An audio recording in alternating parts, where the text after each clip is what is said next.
Good evening. Welcome to Soundtracks with Birdman. Happy birthday, Jerry Goldsmith. What would have been his 92nd, 93rd, 93rd birthday? Erik Woods is most kind to come back and hang with us again tonight. How are you, sir? I'm good. Thanks for having me. How you doing? Thank you for coming. You're always most welcome here on the show. So, did you listen to any Goldsmith music today? I did. Not a lot. I was, the nature of my work doesn't allow me to listen to music too often because I'm a video editor. So, I was scrubbing through footage all day. So, but I was planning my Goldsmith re-recording show, the second one I'm going to do, which comes out I think I'm going to have it out at the end of February or March, but it depends on when that new Entrada recording comes out, and I'll be featuring that on the show. But yeah, I kind of listen to like Bits of Islands in the Stream, Rio Conchos, Kunzel's recording of Rambo. What else was on the suite or on the playlist? I had some Russia House on there. God, I love the Russia House. That's what I had on today. Yeah, it's so good. And there was the TV medley that he released or recorded back in 87. Included 4 or 5 different television medleys that he did. First Night, a bit of Sand Pebbles. So, all over the place, but it's going to be a neat show. And cool. But yeah, I just curating these things. It's a lot of fun. Sorry? Think it'll be out in March? I think I would like to see what the update is again. The email that we received, what was it today? For the Kickstarter project of Black Patch and the Man. So they said it looks like the plant will be shipping the finished album around the 17th. So we should receive it around the 20th, and then Jeff will start shipping copies to all the Kickstarter contributors. So hopefully, it depends on what the mail's like. Probably March is when I'm probably going to do that show, but I want to do a proper re-recording show with this new recording on there. But if anybody actually does want to hear portions of it, the Goldsmith Odyssey just did a massive, I think it was a 3-hour show just on this recording, and they talked with everybody who was involved, and they played a whole bunch of sound clips, and the score sounds amazing. It was recorded by Simon Rhodes, done with the Royal Scottish National Orchestra, conducted by William Stromberg.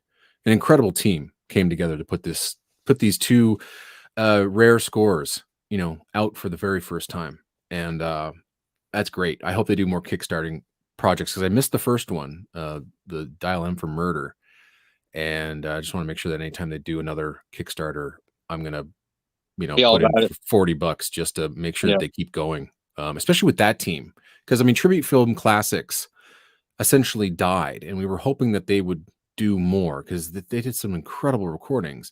So that's John Morgan and William Stromberg, that team with Anna Bond, and they put together like incredible releases. The Adventures of Don Juan, they did a whole bunch of Korengold stuff, Herman stuff, but I guess it got too expensive. But now they're teaming up with Entrada's footing the bill, and they're doing it via Kickstarter, and they've hit their goal twice, which is great. So hopefully they're going to do more, and I like this idea. I've always there was more re-recordings, like the amount that we used to get in the 90s.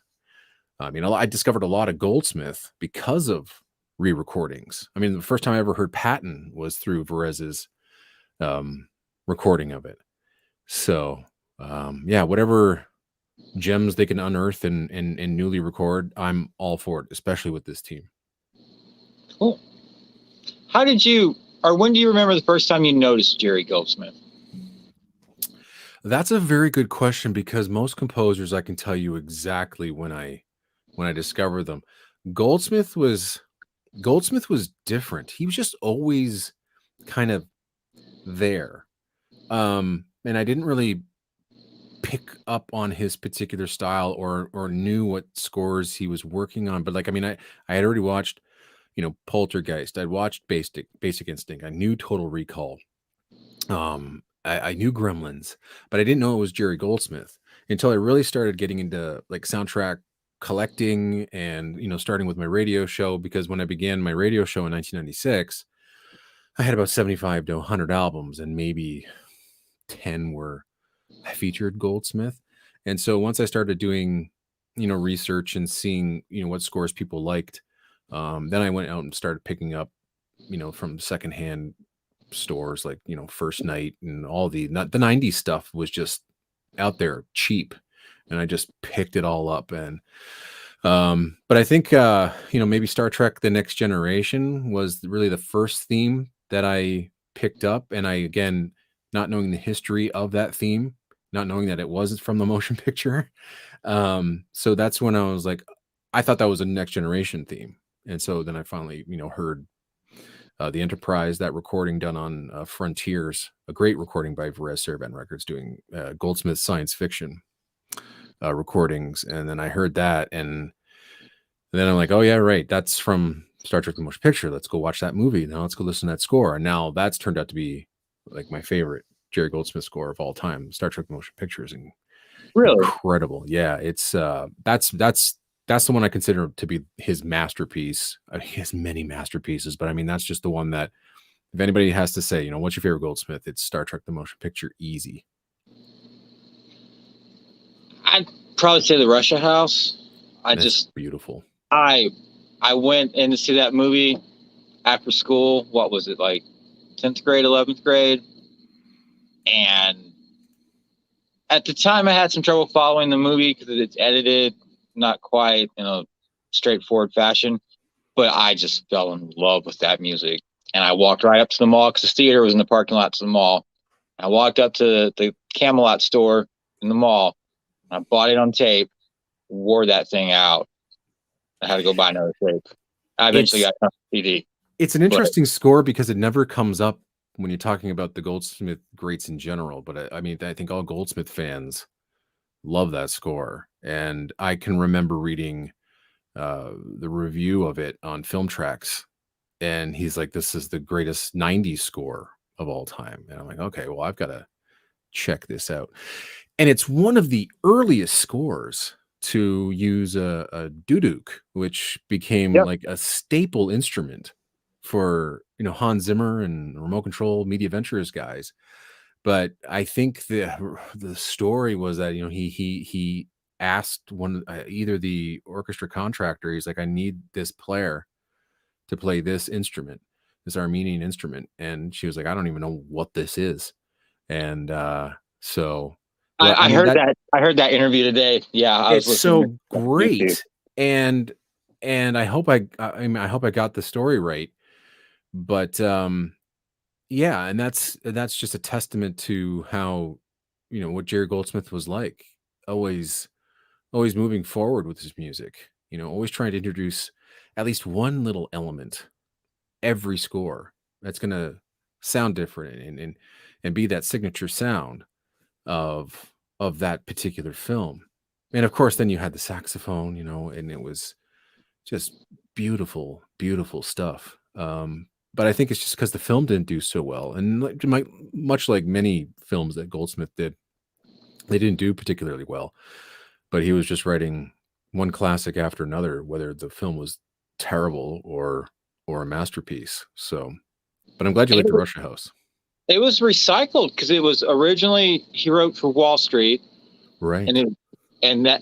They turned it down, and then Alienation, and they turned it down.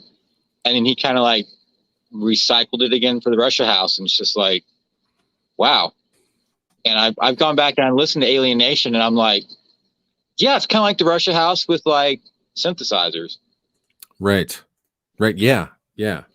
But I mean, it's amazing how that theme evolves, but then he gets to put it in I think the absolute perfect movie. Yeah. It's like, I'm so glad it got rejected those previous times, and he held on to it and just kept recycling it. I'm like, thank you. Yeah. So, that's what's that, 1990 for Goldsmith, Russia House, or 91? It's 90 or 91. Yeah. That's an interesting time for Jerry, because that was very transitional for him. I think there was a point where and I think he was after Total Recall, and I wish I could remember the quote or the story, but I think he was just at that point. He's like, I don't understand why I'm putting so much effort into these scores, making them as complex as they are. Like nobody's really paying attention.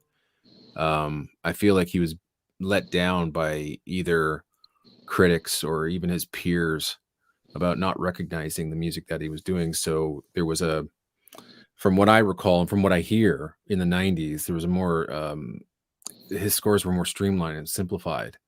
You rarely hear like an action cue or a score like Total Recall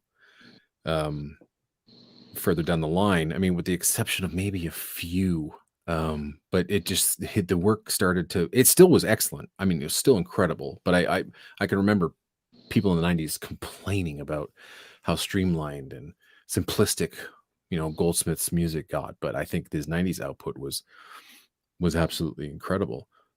But he wasn't writing Planet of the Apes scores or, things of that sort that were really going against, the trends, and which is too bad. But like you said, he was still producing amazing material. But yeah, Total Recall, I think, was that kind of like that transitional period for him. Well, there were years he was doing like 7-8 scores a year. Yes. That's insane. Like a slow year for Jerry Goldsmith is 4. I was 4 is a big year for John Williams. Sorry, say that again. 4 film scores in a year is like big for John Williams. Right. And so I was looking back at his at the credits on the IMDb, and I could recall there was one year he did about maybe 8, 9, or 10 scores, and it was crazy. James Horner did that sometimes, but it seemed like Goldsmith was doing this every single year, where there was 4, 5, 6 projects going, and that was minimum for him. And on top of that, he was working in TV as well. He never shied away from working in television and writing television scores. But I mean, when we all talk about John Williams's incredible era between 1977 and 1984, but when you think about what Goldsmith put together in 75 to 85, and I'm not saying that the stuff before that or the stuff after that isn't any good, but when I was looking at these credits and just the sheer amount of work that he did, I'm blown away. There's not a bad score in the bunch at all. I'm reading these all. I'm like, none of these suck. None of them. They're all magnificent. And I mean, in 75 alone, I'm looking at this 1, 2, 3, 4, 5, 6, 7, 8, 9, 10 projects. 10 projects in 75. He would do 6 in 76, 6 in 6 in 77. Wow. And in 75? Yeah, so 75 has Medical Story, TV movie and TV series. I got Ransom, Archer, Breakout, The Reincarnation of Peter Proud, The Wind and the Lion, Girl Named Sooner, Adams of Eagle Lake, Medical Story, Take a Hard Ride, Babe, Breakheart Path. Yeah, that's it for 75. Yeah. But good Lord, that's like... Right. Like his 77 was 6, 78, 6. I mean, just think about the scores that he wrote in 78. The Great Train Robbery, The Boys from Brazil, The Swarm, Damien, Omen 2, Coma, and Magic. None of them sound the same. No, they don't. Right. And I mean, then you got your 79. I mean, what was he did 1 in 80. That was about it. Cobo Blanco. But I mean, can you think about a year where, I mean, much like Williams was doing Star Wars and Close Encounters that same year, 1979, Goldsmith does Star Trek the Motion Picture and Alien. 2 bona fide classics. Yeah. And then, his 82 is ridiculous. Night Crossing, The Challenge. Night Crossing, Poltergeist, Secret of Nymph, The Challenge, Inchon, First Bloods. Right. I mean, and even dogs like Salamander, he's writing brilliant scores for. I mean, and then he works in 81 on a television miniseries, right? And who's doing this? So, hello, Ian. How are you? It's so good to see you again. I know it's 2 a.m. over there. That's awfully late. Star Trek motion picture, First Blood and Masada were my first exposures to who Jerry Goldsmith was. You have over 160? Holy crap. Wow. You've almost got the entire collection at that point. You're getting close. Do you have MacArthur yet? Respond in the comments below. And thank you for the congrats on the 113 subscribers. It's what's more mind-boggling to me is the Rambo rewatch is over 6,000 views in 2 months. Yeah. Wow. Yeah. YouTube is hungry for Rambo content. I'm like, damn. I never would have. I mean, normal views for a rewatch is like 40 to 50. And I looked at it's like 6,100 or 6,200. Wow. Basic Instinct is over 4,000. But we did that like in the spring. Yeah. But still, that's amazing. That I people know. are still rewatching it. Like, yeah. Do you get an idea how long that they are watching the shows for? Or if I dive into the analytics, which I haven't quite figured all that out yet, it'll tell me. Right. Wow. Okay. That's incredible. Yeah. Okay, you have it on LP, but not CD. Maybe one day you'll have it on CD. That's all I'm saying. I should see if I can have my MacArthur somewhere. Have you seen what MacArthur goes for on eBay now? Holy crap. No, what is it? I was looking tonight. I'm like, what's the most expensive Jerry Goldsmith CD on eBay? It's about $500. It's from Japan. But people are asking like $200 for MacArthur. That's insane. I can't find mine, which is strange. Which is really strange. But you do have it, right? I do, yeah. I don't understand why it's not like with Goldsmith. I got it all alphabetical, but so I'm not sure why that's not there. It might be in a box still. I don't know. I am not sure, but yeah, I definitely have it. Yeah, like my digital Goldsmith collection. I mean, it's all like even single tracks and compilations. It's in around 354. So there's a lot of Goldsmith, tons of Goldsmith. And I mean, the fact that we're still getting new stuff, after all these years is quite remarkable. So how about you? When did you first notice Jerry Goldsmith? Was it Gremlins? Yeah. I was dropped off at the theater one summer afternoon by myself, of course, to watch Gremlins, because that's what all kids in the 80s did. And I was like, I like this music. Like, dun, dun, dun, dun, dun, dun, dun, dun, dun. And I'm like, okay, who did it? Okay, Jerry Goldsmith. Okay, Jerry Goldsmith. And, there's certain film scores that stood out in my mind as a child, like Superman, Star Wars, Conan the Barbarian, Indiana Jones, Gremlins were the things that like stuck in my mind. And then I kind of like paid attention to credits because I always like listening to the end credits music. And then when I got in high school, I really started buying soundtracks because you got a little old to buy G.I. Joe and Transformers, Mm-hmm. So you got to collect something. So soundtracks. And it was John Williams and Jerry Goldsmith and then James Horner, I think was probably the order of most that I had. And like Total Recall came out. Oh, man. But the big ones in high school was Total Recall. And Gremlins 2 came out, and I'm like, that was awesome. But now at this stage in life, I prefer Gremlins 1 over Gremlins 2. Film and score? Film, definitely, and score, yeah. I prefer Gremlins 1 score over Gremlins 2 score. And it's odd because Gremlins 2 is like the Predator 2 route. It's everything you love about the first one. You just throw in some cocaine and some 5-hour energy drink and mix it up.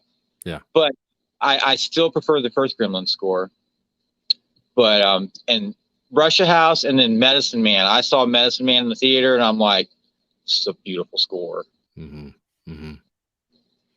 And I've only seen, there's an interesting story of Medicine Man. I saw it maybe a few years ago for the very first time. And, I was warned about, just how not good that film was. And it's true, which is disappointing for a John McTiernan film. But the score when I went, I used to buy CDs all the time. So, I worked in Toronto, and lived in Hamilton, and Hamilton was about an hour drive back home for me. So I did the commute. But every, night I would get off work and head to the three major, record stores that were in downtown Toronto at the time. And I don't think any of them are there now. It was Tower Records, it was HMV, and there was a place called Sam the Record Man, which was just an iconic shop. And so, yeah, I used to just go and pick one disc, sometimes a day. And so, yeah, Medicine Man was there. I'm like, I don't have this one. So, and I always brought my CD Walkman with me, and I would take the bus Those were the home. days. Yeah, oh, yeah, that was great. And so the thing is, I didn't have a lot of Goldsmith at that time, so I was expecting, I had few, but I was expecting a specific sound, and this one just threw me off. And I'm not even sure if I made it to the Trees track. It was that kind of South American, music that he was creating, that I just was like, what the heck is this? So at the time, oh, sorry, this wasn't Sam the Record Man. This was HMV. HMV did something interesting, is that if you had an album and you had your receipt, within 7 days after listening to it or whatever, and you didn't like it, you can just bring it back, no questions asked. And I'm like, that's those days are gone. That's insane. So I listened to it and I took it back, and I didn't have it for years until I used to have a great relationship with Verez. I mean, I still do, where, they'd give me promos, and they also gave me an interesting discount where if I wanted their back catalog, I'd still pay for it, but it was only like a couple bucks discs. So I was like, okay, I'll take this deal. So this is how I got everything that Verez released, and I got this massive box. Oh, whatever that was available, I was like, yes. And they're like, okay, we don't have this one. Right. So Medicine Man was in there. I'm like, even if I don't like it, I'll put it in the collection and say I have it. And if I ever want to play it on the radio show at some point, I will. So it was more of like a library request.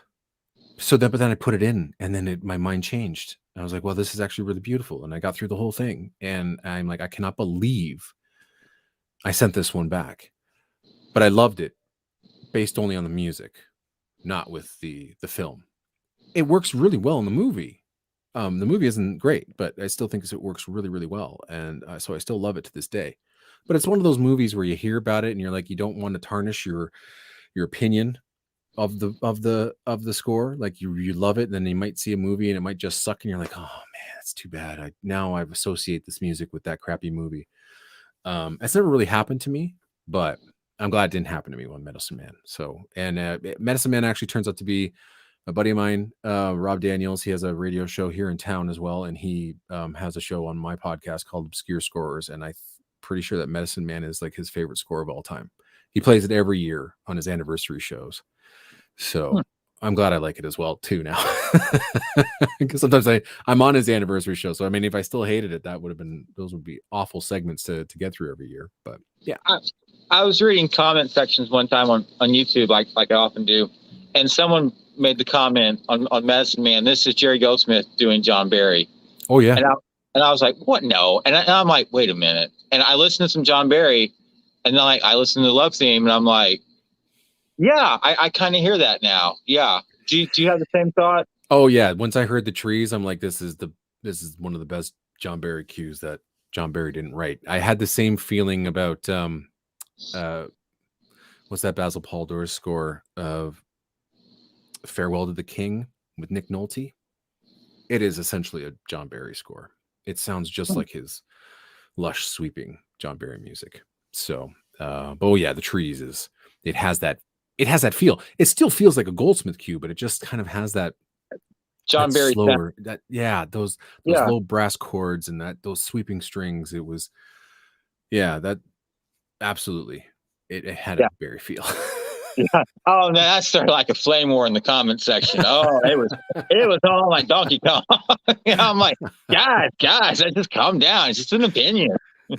Right. Sir Ian says Jerry was a great admirer of John Barry, he believes. Yeah, why wouldn't you be? Yeah, great Yeah. great composer. Yeah, so much more to John Barry than just James Bond. Oh, totally. A Yes. lot more. I mean, yeah. I mean, we can go into it, but indeed, I mean, Lion Winter, that's a great example right there. Yeah. Choral masterpiece, and the Last Valley and Dances with Wolves, and you name it. Well, Out of Africa. Yeah. Barry. I mean, Barry could almost do anything. I mean, I wasn't too keen on his action music, but besides that, I thought he can spin a tune for sure. Memorable themes. I mean, that's what made me fall in love with Dance with the Wolves. I mean, I love that movie, but it was really like the music was, what is this? And I still think the Two Socks theme still just knocks me out. Absolutely. Yeah. It's so sweet, so gorgeous, and so tragic at the same time. I was listening to that today. I put my my Malamute Kayla to sleep because she was my wolf princess. That must have just destroyed you. Oh my God. Yeah, that was a hard day because she was one of my first dogs, and I had her like the longest at that point in time. Right. And that was kind of like always her theme was Two Socks. Oh, that's sweet. That is so sweet. It's nice to have those associations, those personal associations, with music. It's great. Yeah. It's wonderful to experience, even though it comes with that memory, but at least you can listen to it and think about your pooch. Yeah. And all the great memories that you had. Yeah. So I know what my favorite Goldsmith theme of all time is. How about you? Oh Lord.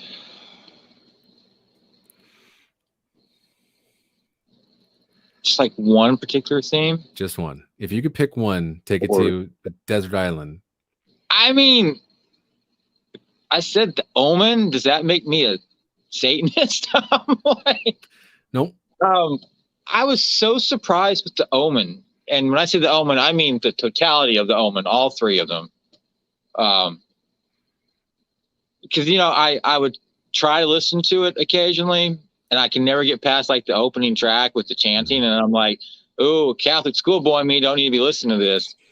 But then one day I actually listened to it. I'm like, there's some beautiful music in The Omen. Oh, yeah. Yeah. And then The Omen 2, it's just like, it's like Predator 2. Everything's just turned up to 12. And it's like, wow. And then the third one, it's got this overarching religious subtext, not even subtext, just text to it. And I didn't understand it until I actually saw the movie. And I'm like, okay, because just listening to the score, it's like, this feels more Jesus heavy and not so Satan heavy to me. Mm-hmm, mm-hmm. And then I see the movie and I kind of understand it. But like all three of those, it's just like amazing work. Yeah, it's an incredible trilogy of scores. But like the Mephisto Waltz is like scary as crap. Yes. That's scary music right there. Yeah. Something not scary and not satanic. I like Russia House, probably the Russia House. Like if the house is on fire, I had to grab one Goldsmith. Probably the Russia House. That's lovely. That's great. Yeah. Mine's Star Trek Voyager, and I mean, to this day, I still get the same feelings that I do when I first heard it. I remember where I was. I'm in my parents' basement. We had a desk down there. I was working on something, homework or whatever, on the computer. Television's to my left. It's a tiny little 13-inch tube television. But I know this new Star Trek show is coming on, so I'm going to I'll watch it, sure. But then again, I'm not a huge soundtrack fan at that point, like not a huge collector or not knowing who's composing what, and all of a sudden, this soaring theme kicks in, and then those horns with that theme. I mean, when you want a quintessential definition of epic, and that word gets thrown around way too much these days. But I mean, when you're thinking about epic themes, that one is it. But it also has this gentle quality to it, as if it's, it perfectly matches Voyager, just kind of floating around and flying around, and it's this new galaxy during the opening sequence, and everything just seems to be matching it so perfectly with the music. Just this, I don't know if I don't even think it's like, it's not nautical, but it just feels just big, huge. And once it was done, I was like, I have to get this some way, somehow. Because usually I had a tape recorder recording stuff off the television, and I think the next week I eventually did. But but yeah, that's the one that if anybody ever says it, that's the melody that stays with me. And so, they have that option to. I mean, I've been watching Voyager. Watching Voyager literally for the first time on Netflix. I never got through maybe the first 2 or 3 episodes.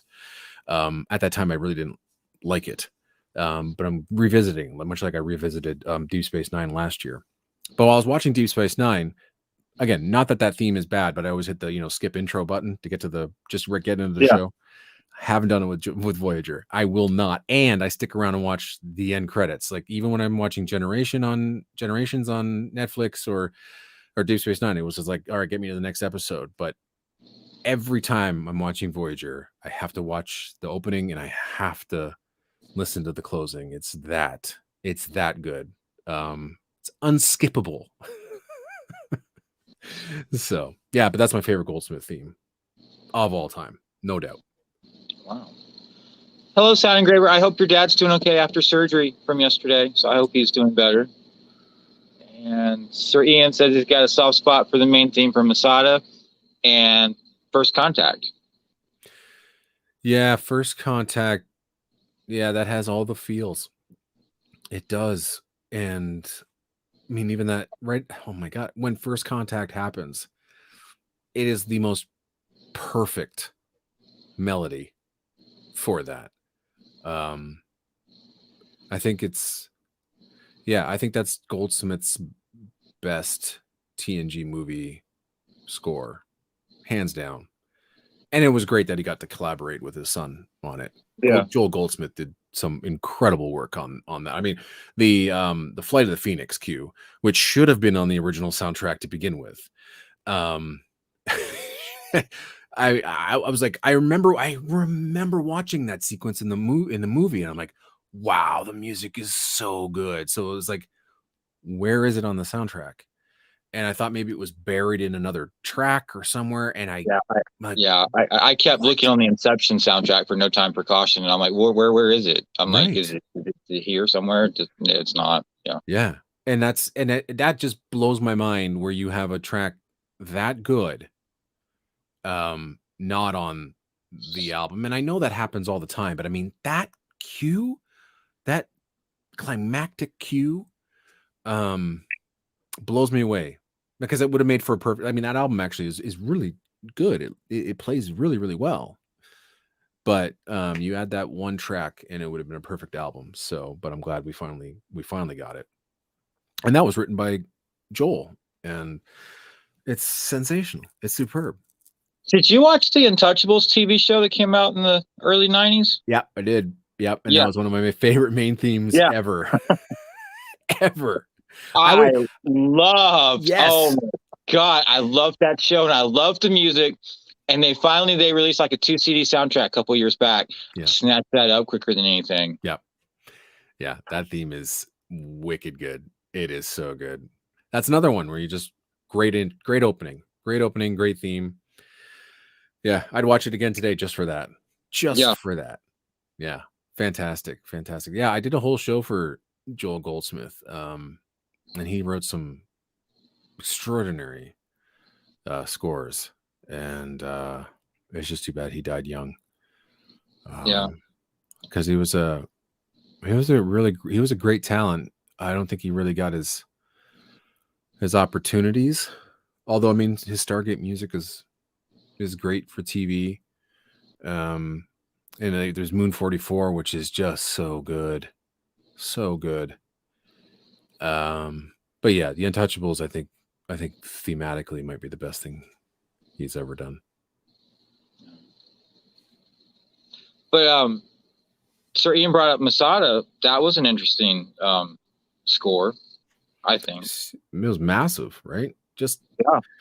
Him and Morton Stevens working together. I mean, again, can you think of any other prominent A-list composer who, I mean, is just in his prime, going back to television and working on something like that?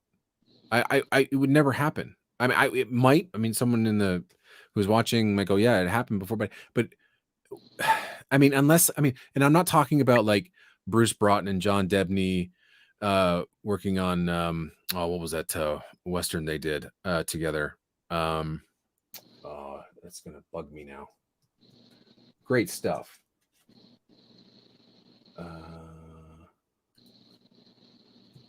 If someone has it in the chat, let me know. I'm trying to think of what it is. Oh, Texas Rising. Right. But I mean, I'm talking about, like, imagine if John Williams between 77 and 84 went back and did a television movie or a television series or wrote a theme for a television series. And I mean, he did finally, but it was because of Steven Spielberg for Amazing Stories. Yeah. But I mean, it's like Danny Elfman going back and writing music for a television, for something for television, you know, like it's unheard of. But Goldsmith was more than happy to go and do that.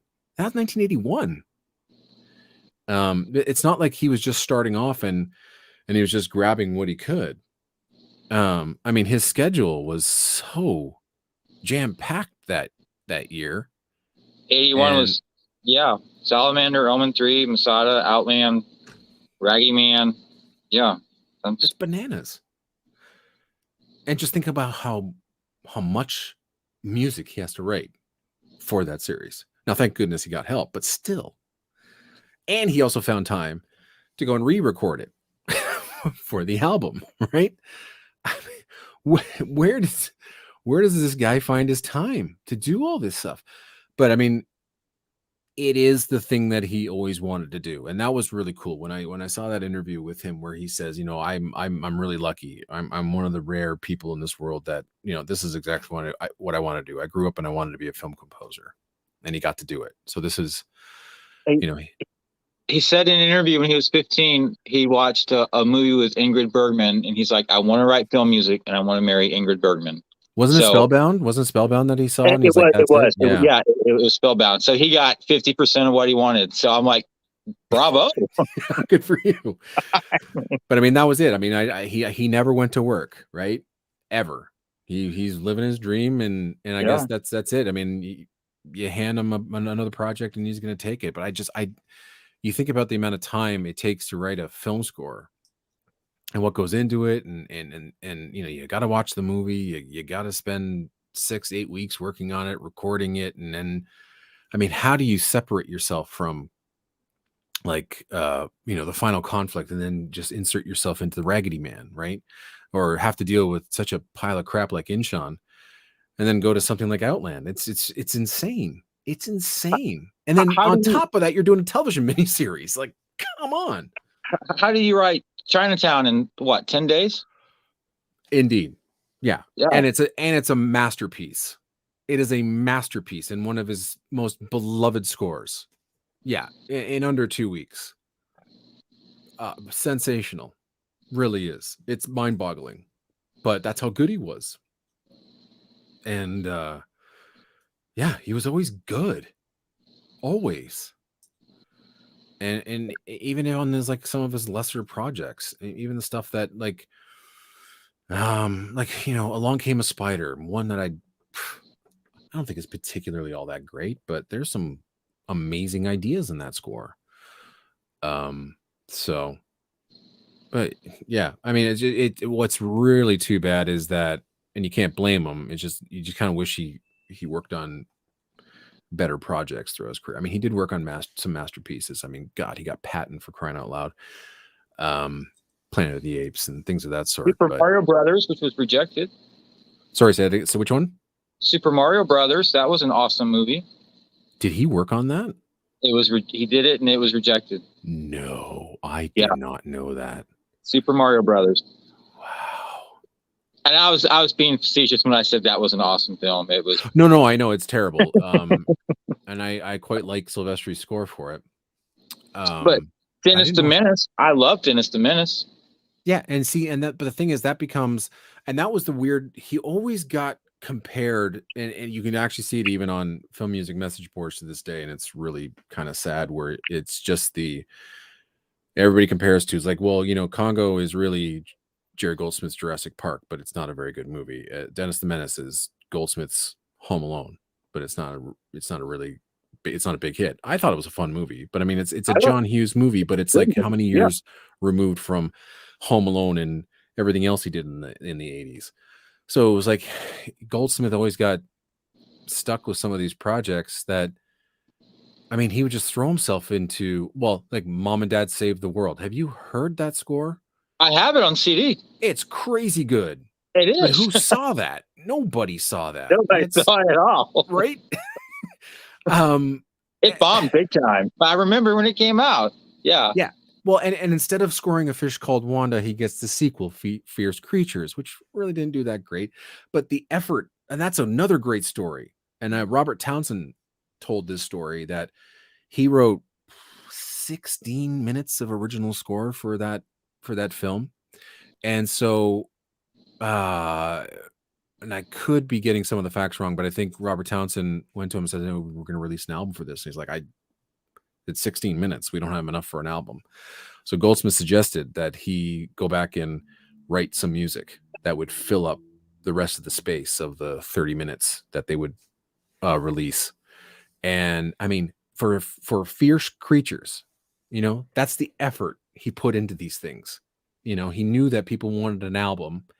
And so he filled it out with some music that is nowhere in the movie. It's fascinating. I've never heard John Williams give an interview where he brings up soundtrack collectors. I've heard Jerry Goldsmith talk about it though.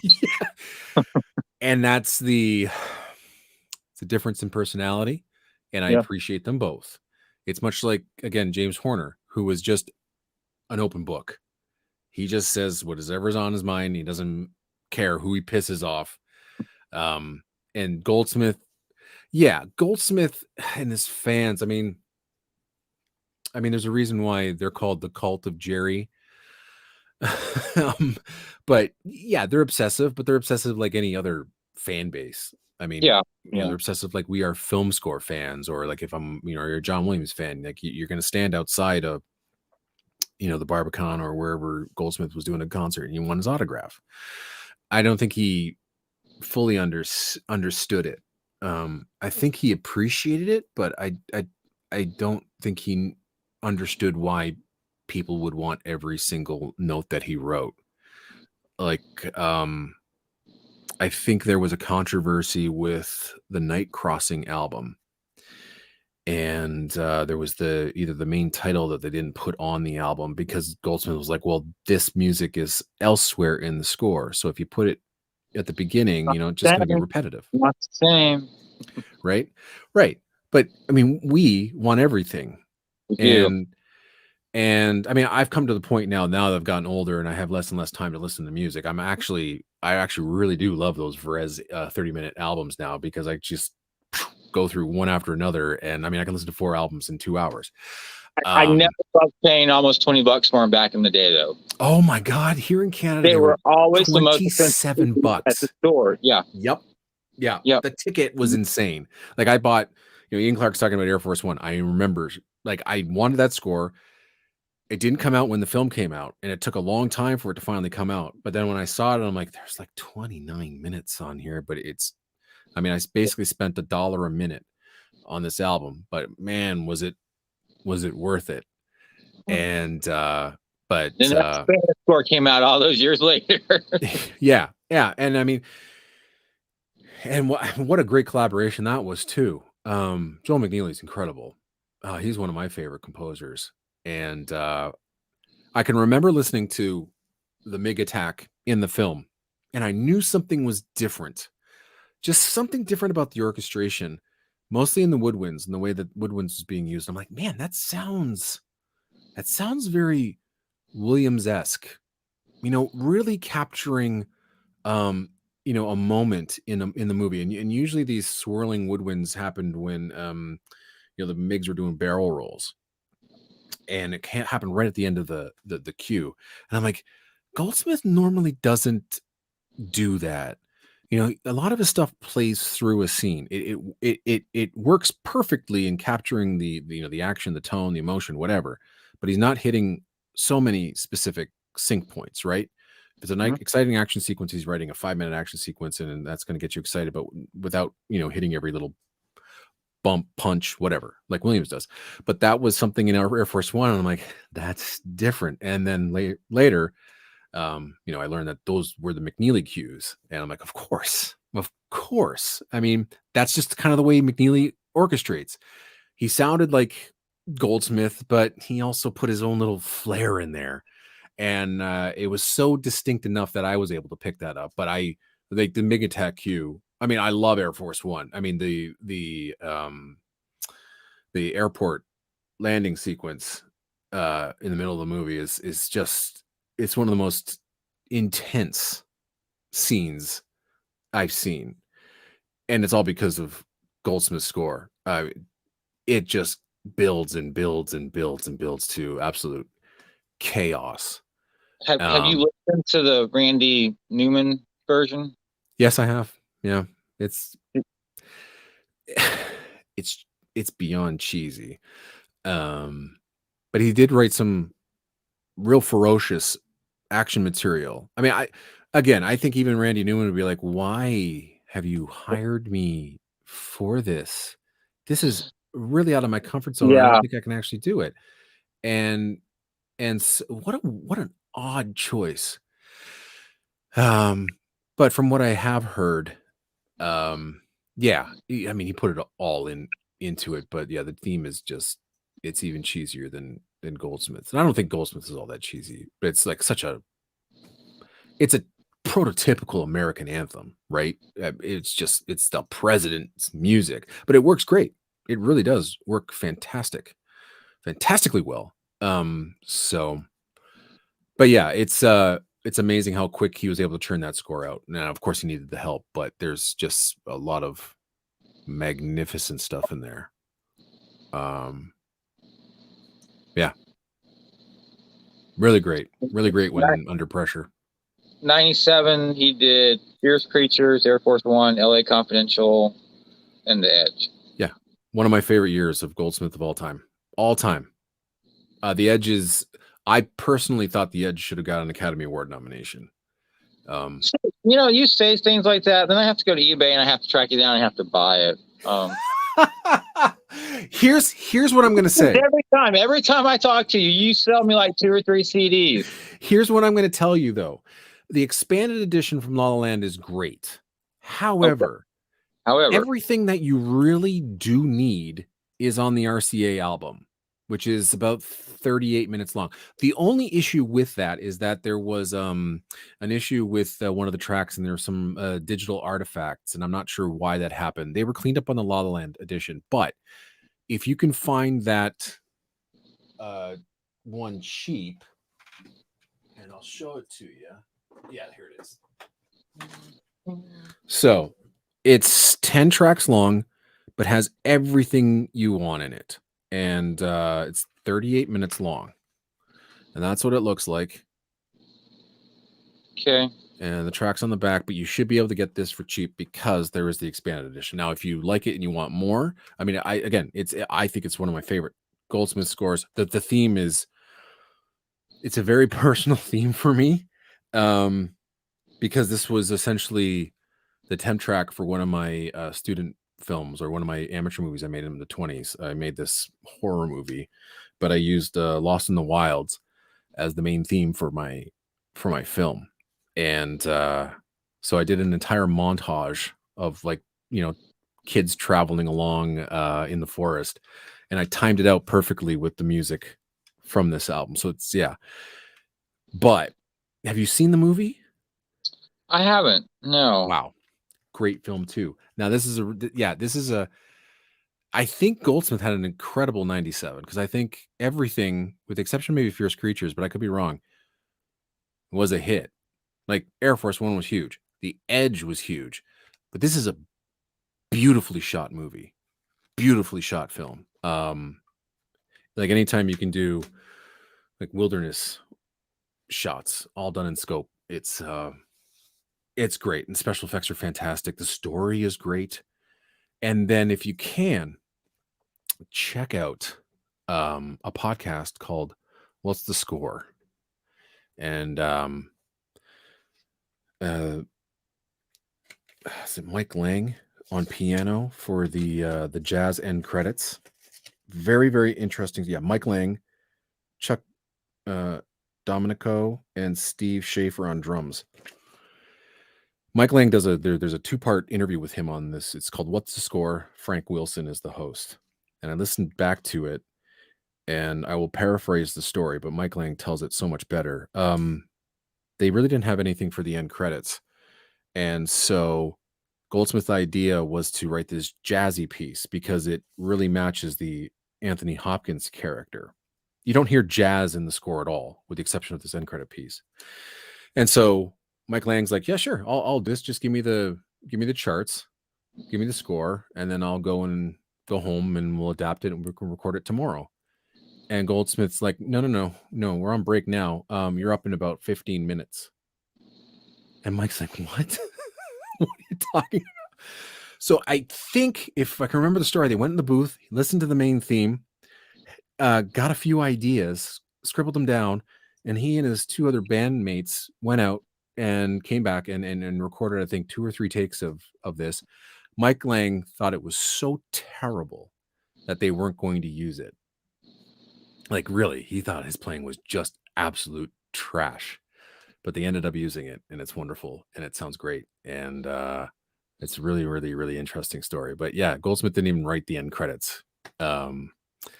Although I think there was an end credit cue that he wrote, but there was a suggestion to do this jazzy piece. And it's great. It really is great. I'm just going to check the expanded edition to see if there is like a... There's 4 copies on eBay, and they're all the standard ones. Are they cheap? No. No? No, they are not. $80. For the RCA version? Yes, $80. $22 with $15 shipping from Australia. $20 with $25 shipping from the Netherlands. $27 with $3 shipping US. And then there's one that looks like an import for $136, but it's got free shipping. That's absurd. That is insane. Wow. I will double check on Discogs before I buy it off today. I mean, is the I'm gonna assume the La La Land version sold out. You know, one score that kind of caught me by surprise. I bought like a lot of Jerry Goldsmith CDs off eBay. I think I got like 12 CDs, and I had the 13th Warrior, which I never saw. Mm-hmm. I was like, this is amazing. Can I get an expanded edition of this, please? Mm-hmm. Like now? And I think it was Malice. Yeah. And I was like, wow, this is cool. And it had some duplicates in it, but like 13th Warrior just really stuck out to me. I haven't seen the film, but the film's a mess. It's a great idea. Again, another John McTiernan film that unfortunately was taken away from him, and so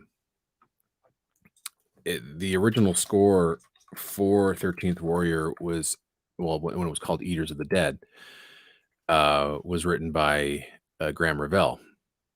And I have heard it thanks to Revell's orchestrator, Tim Simonek. And they came up with some really, really fascinating and unique ideas. They even used bagpipes in the score, because Vikings had bagpipes, or a version of a bagpipe. And it was a fascinating score. But when Michael Crichton who wrote the book, eventually took over the film. So Michael Crichton tossed Ravel's score, and of course Crichton has a relationship with Jerry Goldsmith, going back to the films that he directed. And so Goldsmith was brought in. I mean, he was just coming off The Mummy, so very similar Middle Eastern sounding scores, but they're not like similar at all. Vastly different, and just huge scores, absolutely massive scores, both The Mummy and the 13th Warrior. And so yeah, 13th Warrior was another last second effort that is superb. So, and I was really happy that, I mean, this is one of those London recordings that Perez was able to release. So they put out about 50, 60 minutes on album without having to worry about reuse fees. So that was fun. And but yeah, it's a great score. That's a wonderful score. Is the Ravel score available anywhere on CD? No, it hasn't been released yet. I hope one day someone does. I mean, if there was anybody that was going to do it, it would probably have been Perez Sarabande Records. I mean, that's one thing that they did very well. They released a lot of rejected scores because they had great relationships with composers. I mean, Robert Townsend's best relationship obviously was with Jerry Goldsmith, and that's how he was managed to release as much as he did, and then use Goldsmith as a conductor to record other music. And but I mean, like there's some Cliff Idleman albums that came out utilizing rejected material. Timeline, we got Timeline because of Perez. And that was his last film, was Timeline. Yeah, there's Timeline and Looney Tunes. And Timeline, that's a fun score to listen to. Oh, it's a absolute blast. Again, it's just really sad to see that, you have composers that had to jump in to finish it because Goldsmith was so sick. But even though he was so ill, he still had the creative juices flowing, like right to the last second. I mean, Looney Tunes is bananas. It's like jumping back into the 80s with him. And again, that's getting back to the more complex Jerry Goldsmith. Some of that writing is just insane, but it's for Joe Dante. Of course he's going to write scores like that. His collaboration with Joe Dante might be one of his, I mean, besides maybe Schaffner, Dante just allowed him to do so much weird and wild stuff. Burbs is kind of crazy. The Burbs, I always thought Burbs was the best Joe Dante collaboration score, but then I've just fallen more and more in love with Gremlins 2. And as I've gotten older, watching that film over and over again, it's gotten more insane, way more funny. I mean, I remember laughing my ass off watching that film in the theater. I enjoyed it so much, but I've revisited it maybe 3 or 4 times in the past 3 or 4 years, and it's perfect. It's a Dante film, from start to finish. It literally is like, here's some money, Joe. You want to make Gremlins 2, go make your Gremlins 2 the way that you want to do it. And that's essentially what happened. It is just crazy. I mean, there was no limitations as to what he could do. It was so good. And I mean, a great Goldsmith cameo in it as well, too. And of course, he has a cameo in Gremlins as well. But even Goldsmith has a line in Gremlins 2. But Gremlins 2 is just, I mean, the references to Rambo and the more meatier orchestral version of the Gremlins rag, and like the introduction to New York City. Love that cue. But yeah, it's kind of, again, it's sad that he wasn't able to continue on working with Dante and working on the other Dante pictures that happened after Goldsmith's passing, much like the David Anspaugh soccer film that they were supposed to work on, that William Ross finished. The game of our lives, the game of their lives. Game of Their Lives, I think. And that was supposed to be like the Game of Their Lives. Yeah, 2005. Goldsmith was attached to it.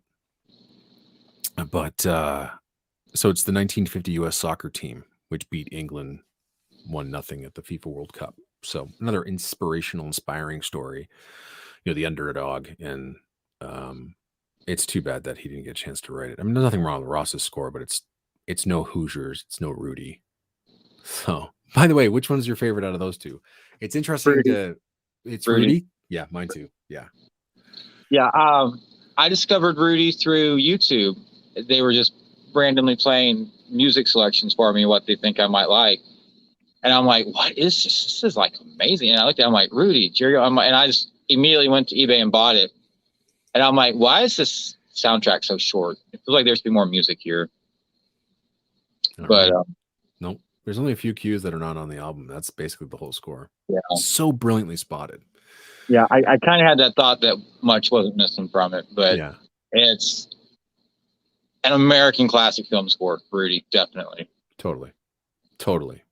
That's a film I saw like on a rainy Sunday afternoon, and here in Canada we would get the local Buffalo Fox station, and so I think Fox in Sunday afternoons would just play these movies, whatever it was. And so, I'm not doing anything and flick on the TV and, oh, what is this? And, watch the whole thing, and just one of the most inspiring films I've ever seen. But when we get to the final game, I was just absolutely in awe of everything that came together to make that sequence so perfect. And I mean, and that's my thing about sports films, is capturing the authenticity of the sport. And that's my biggest beef with hockey movies. I mean, me being such a huge hockey fan, it's obvious I'm Canadian, but they haven't made they haven't made a great hockey movie, with the exception of maybe two. And because Cutting Edge wasn't a great hockey movie, which no. So my favorite hockey movies are Miracle and a French Canadian film called The Rocket, about Maurice the Rocket Richard. So if you want to check those out, that's genuine hockey. I mean, they get hockey right. So, but this one, they got football right. I mean, they just got it. Like the whole training sequence in the middle of the movie where Rudy finally, gets into Notre Dame and he's a walk-on and he's just getting his butt kicked. That whole sequence is just real, man. You could just tell. And there was nothing phony about any of the sports in it. I mean, and that's not essentially the focus of the film, but the moment that you take me out of a movie like with the flying V in The Mighty Ducks, I can't deal with that. So the football was authentic. The practicing was authentic. The way that these guys just beat the snot out of each other felt authentic. And so that helped tell the story of Rudy, this small guy who anywhere else would never make a football team. And then he finally got the chance. And that's where, then that whole final game, just, filming in the stadium, filming during a game and getting it right. And Goldsmith just pouring it on. And again, it's not a very overly difficult score, right? It's fairly simplistic, but it just captures the emotions perfectly. Sport with bent sticks, yeah. That's right.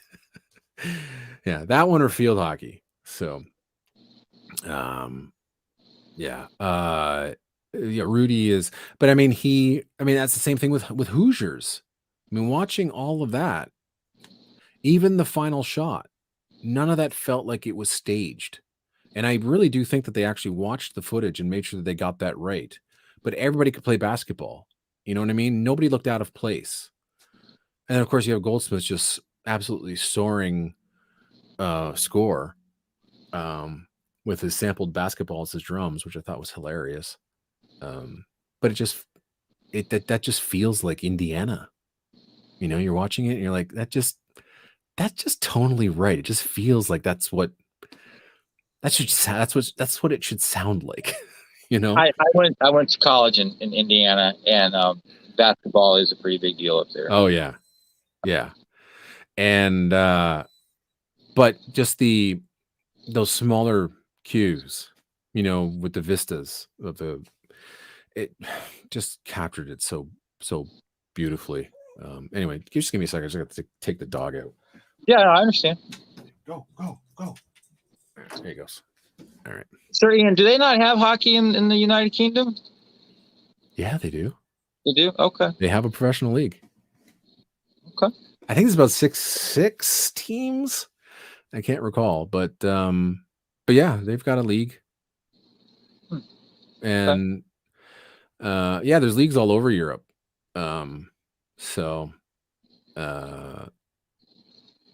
Yeah, actually, and this is odd because I live in Alabama, but the college here, they have like a really, really good hockey team. Oh, do they really? They do. UAH Chargers. Wow. They recruit from Canada. Yeah. I mean, I'm serious. They actually recruit from Canada. So yeah, that's the best thing about, and that's the thing. I mean, here in Canada, we don't have like typical scholarships.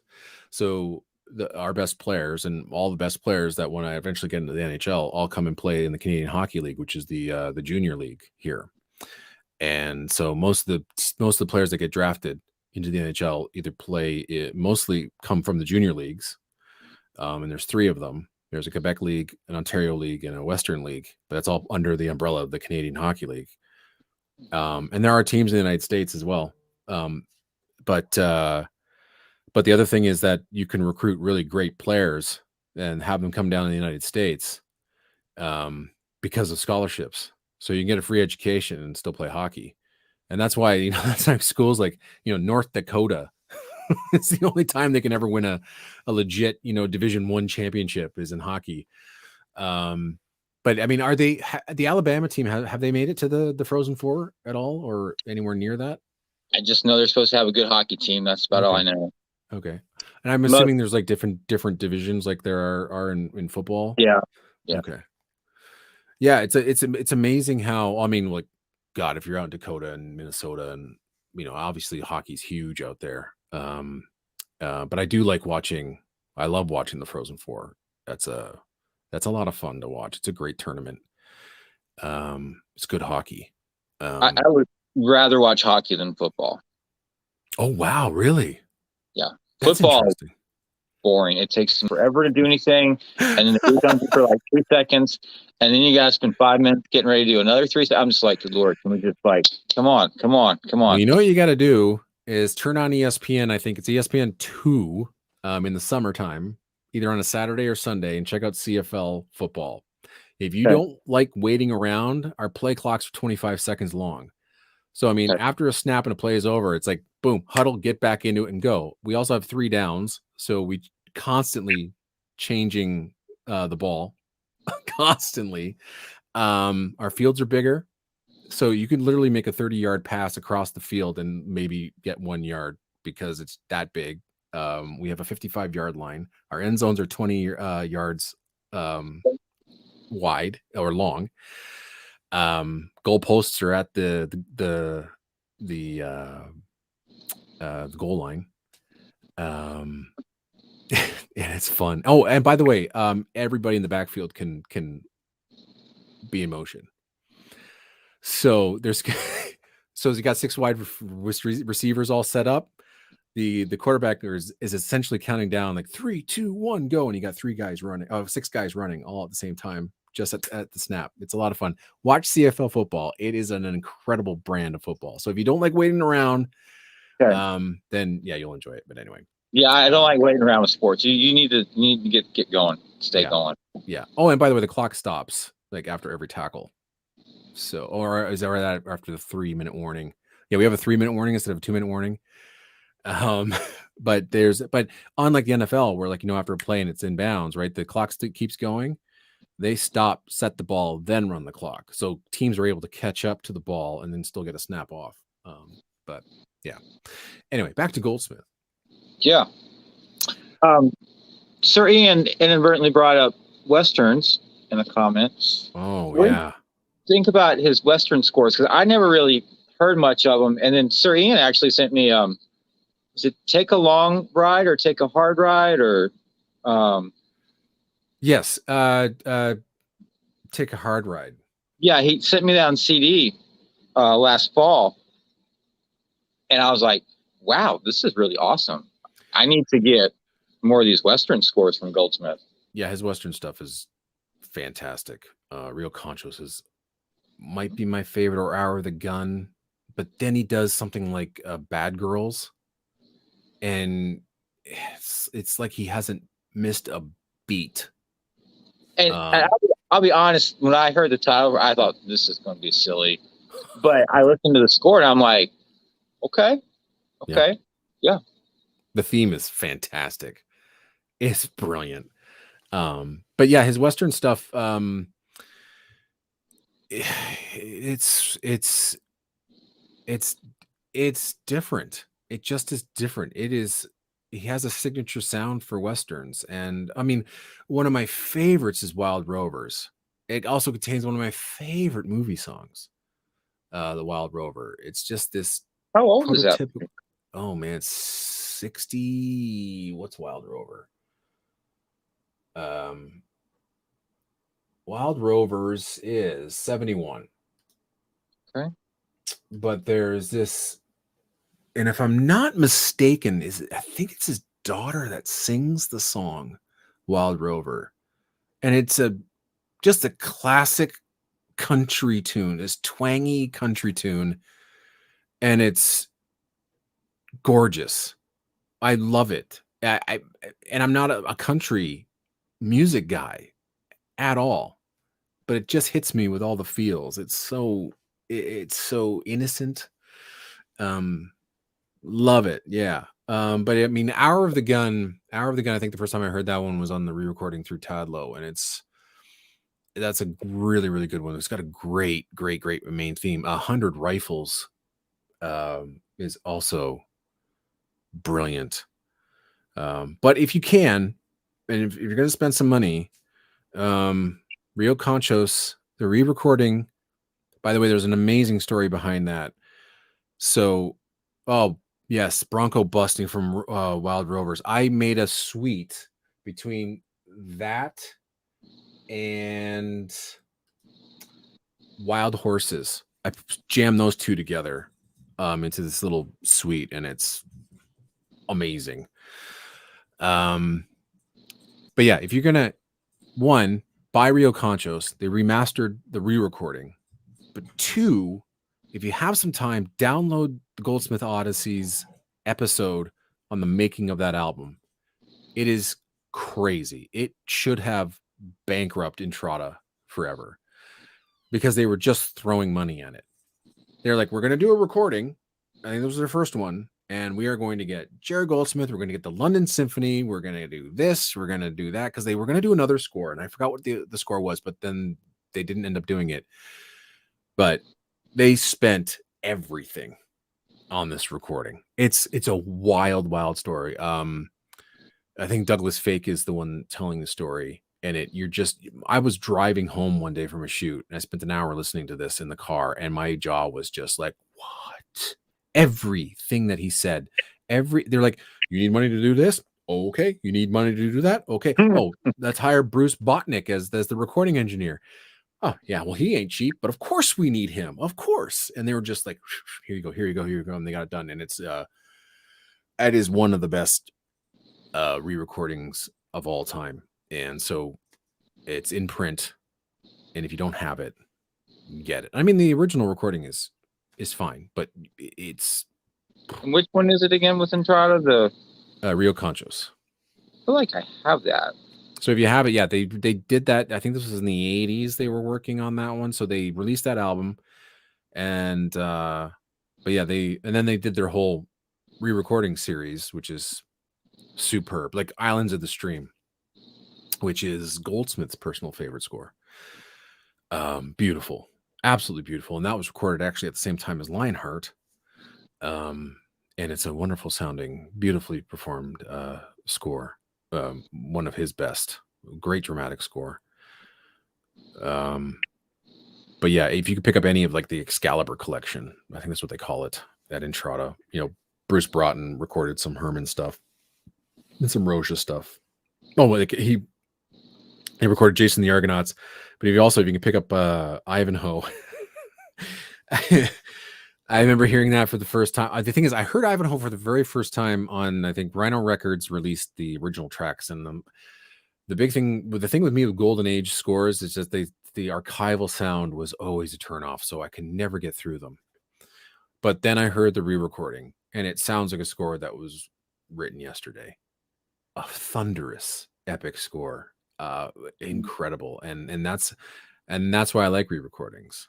You know, that's why I like people like Charles Gerhardt, Elmer Bernstein when he was doing his re-recording series. You know, it just being able to hear it in just pristine sound, it opens up a whole new world, and that's what Gerhardt did for me. He opened up a whole new world with the Golden Age scores. But that's why, you know, I won't listen to the original soundtrack of Hour of the Gun. I'll listen to the re-recording. I don't listen to the original soundtrack of Rio Conchos, even though it sounds fine. I'd rather listen to the re-recording. Just, you know, the modern day sound is, and I mean, also when you got Bruce Botnick recording for Goldsmith, those two were a match made in heaven.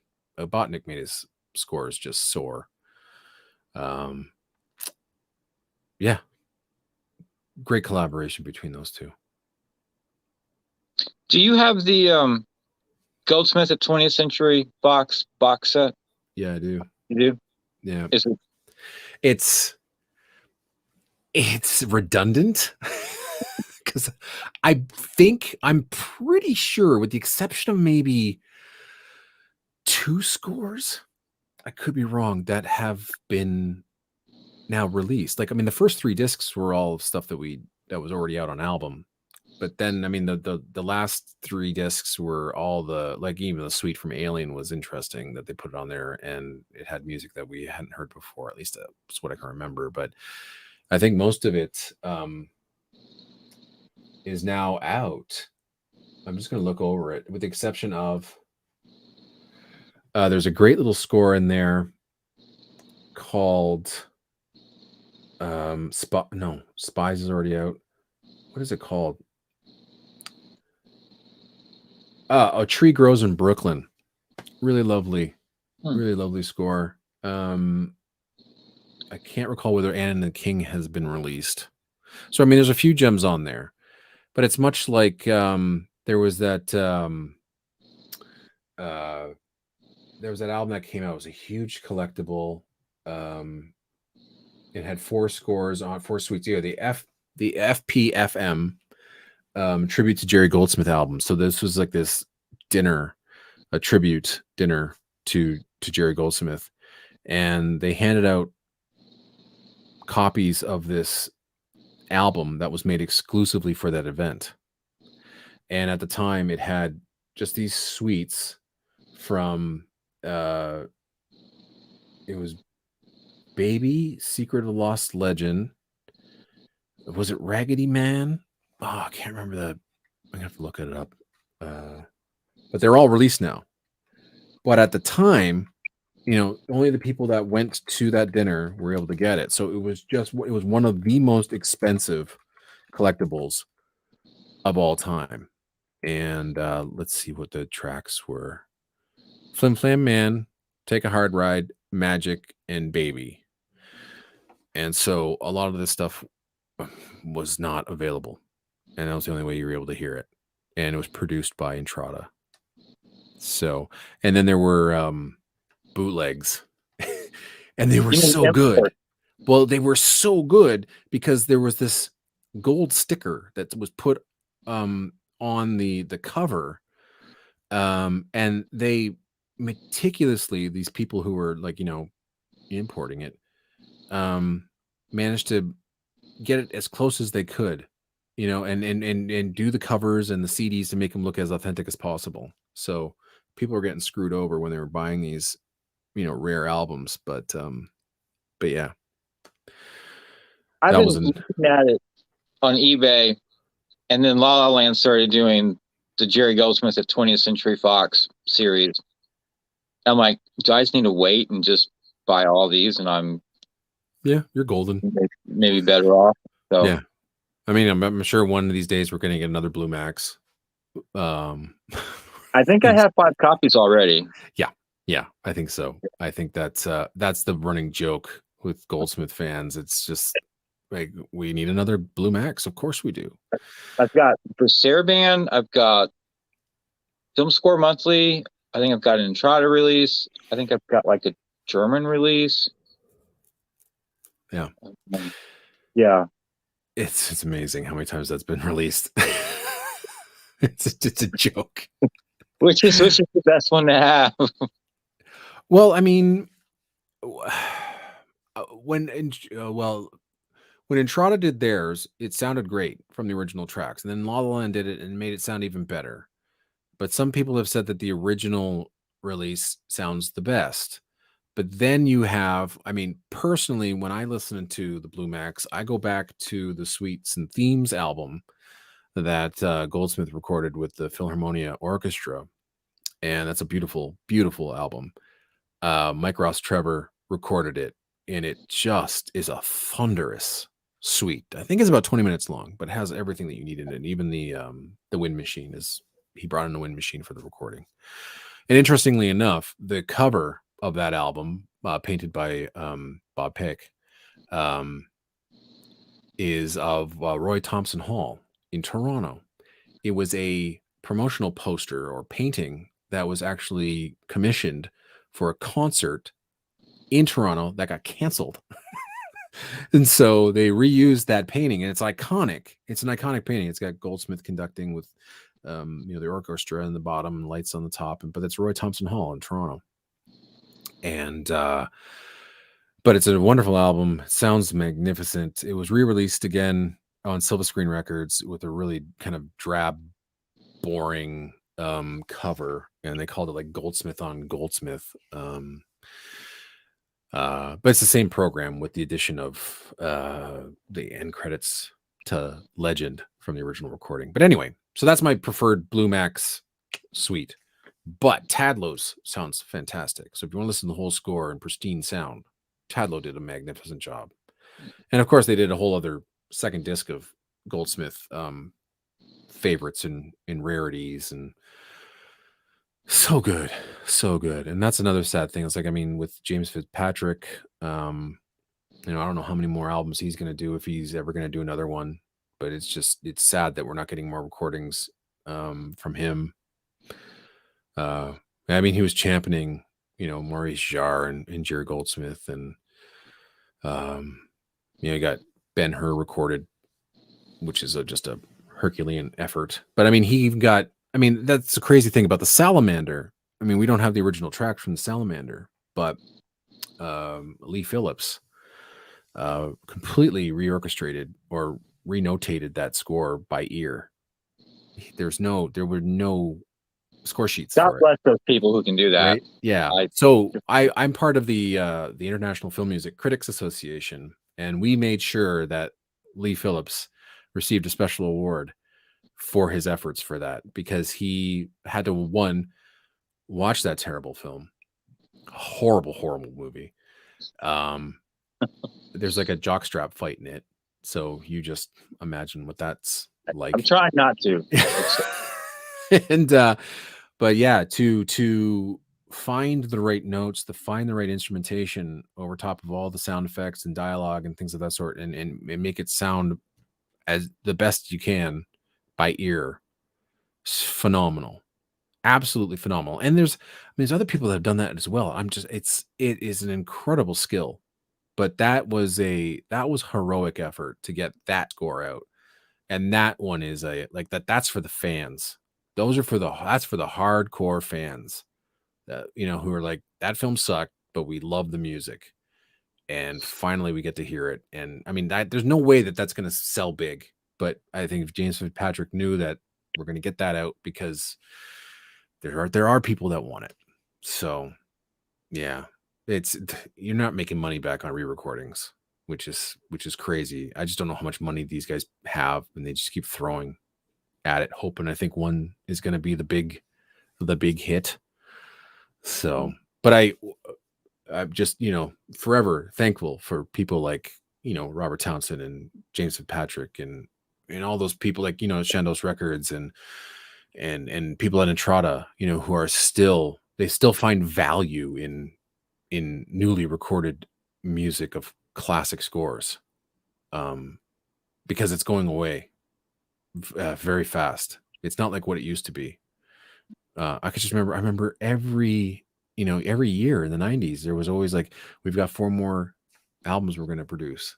We're going to completely re-record them. And again, that's how I discovered Tora Tora Tora. That's how I discovered Patton. That's how I discovered Sand Pebbles. I remember clearly to this day, and my reaction, because I thought that Patton was out of print. There was going to be never a chance that I would ever hear it. And I'm, in my local HMV on the 2nd floor, and I'm flipping through albums, and there it was. There was that painting, that classic shot of Patton in front of the American flag. And I'm like, what is this?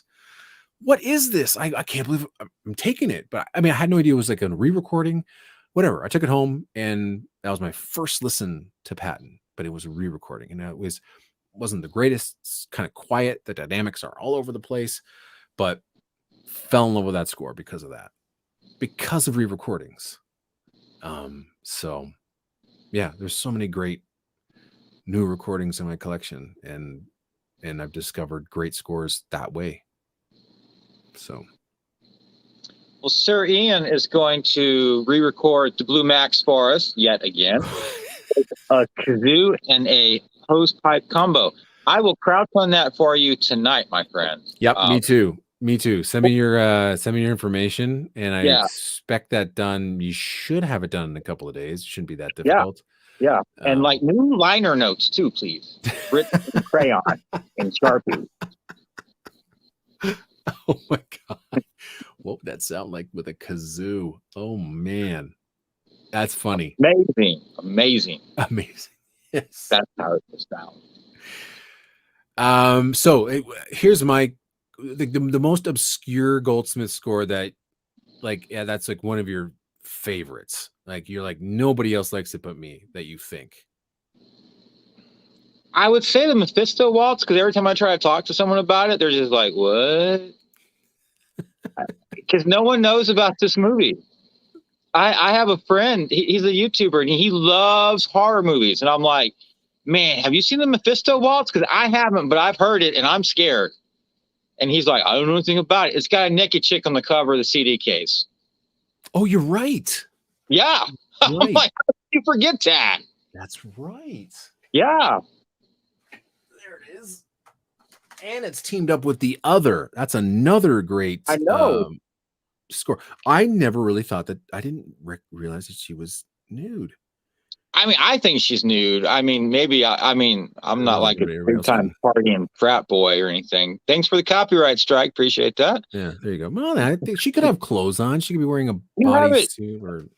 Okay, so I had one that came in a paper sleeve, and I gave that one to Age Boomer because I got that one in a hard case as well. Yeah, it even has like one of the weirdest photos I've ever seen on the back of a cover. Yeah. Like, what is that? I don't know. But yeah, this is a really, really good album. Really good. Yeah, produced by Nick Redman, because it's 20th Century Fox production. Man, he was a hero as well. Without Nick Redman, there's so many scores that would just still be in the vaults.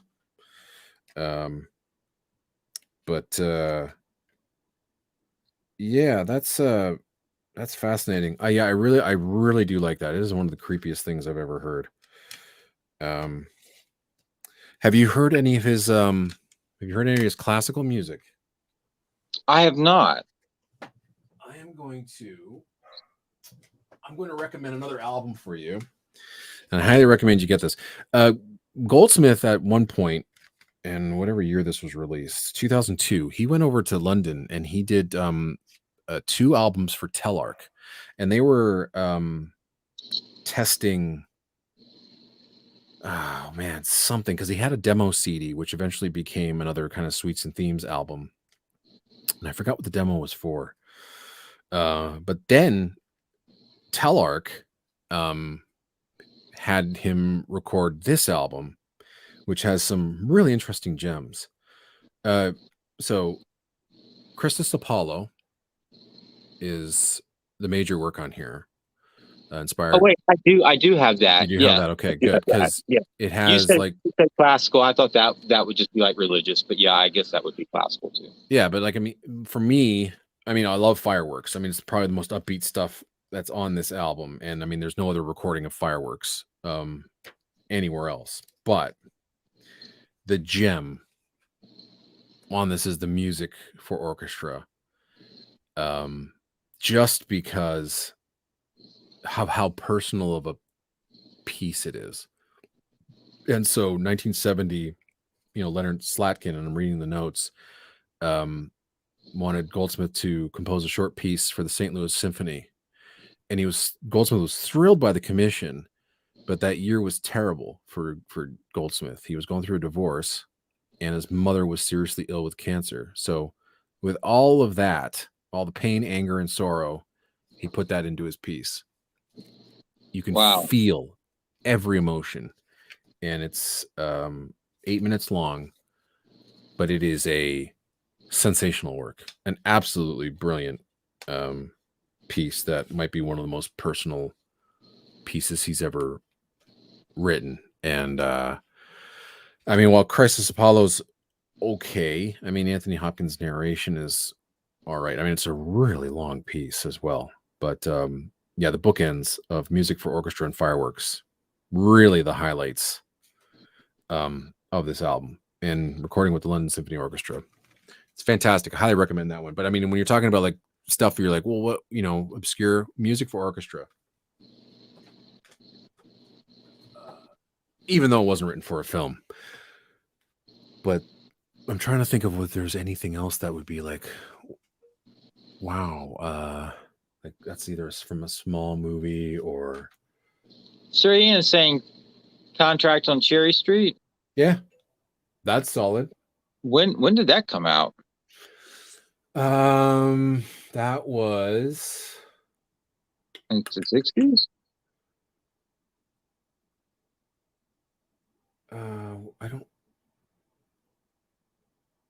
I don't really. I'm trying to think.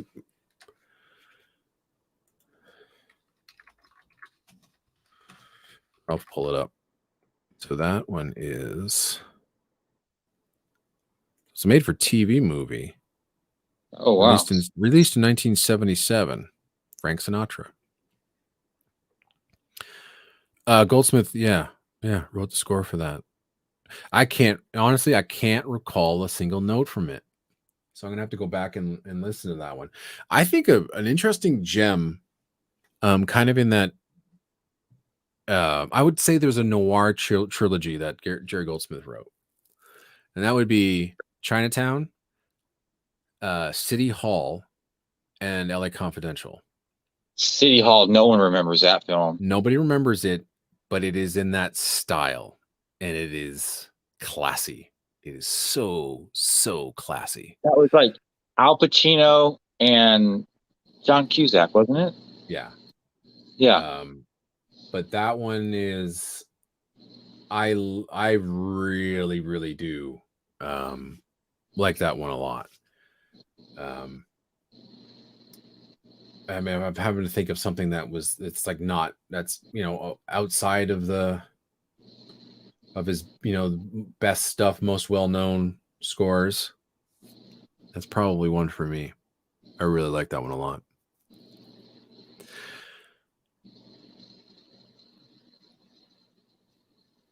What film do you wish he hadn't dropped out of? Would you say Superman? No, I'm going to say Babe. Although I love Nigel Westlake's score. But I'm very curious from what I've read, and it's actually in the Babe liner notes. There was such a disagreement between the producers and Goldsmith, and thousands of miles between these guys trying to get the score done. But it's interesting to note that they thought it was too pretty. It was too pretty of a score, like meaning that Goldsmith really didn't get the tone of it.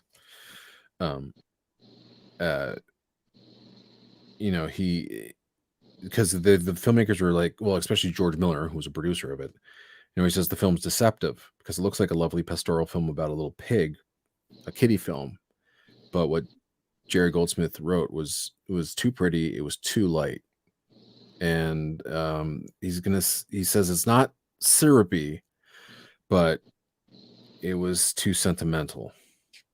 Like Goldsmith wasn't treating it as a proper hero's saga. So they asked him to rewrite the bits that he had written. Now, nothing was recorded, but he was sending demos. And they just had to, and Goldsmith was like, I can't, I've got a commitment on something else. And so but I would be interested to know whether those sketches are still available and whether somebody would be willing to record it, just so we can hear what might have come out of that film. But I do like what Nigel Westlake did, and I like Nigel Westlake as a composer. But maybe Babe. But like Superman, I wouldn't be able to, I can't imagine a world where we do not have John Williams's theme for Superman. And I'm not saying that Goldsmith wouldn't have written anything as iconic, because I think Supergirl's superb. But I mean, I don't know. Would it be the same? Would that score be as iconic if Goldsmith wrote it instead of John Williams? Especially Williams coming off of Star Wars. Yeah. I don't know. But I mean, the one that was really unfortunate was Timeline. Really was, because that was like a wonderful reunion. It was almost like James Cameron and James Horner getting back together on Titanic, even though like both films are vastly different and one is good and one isn't.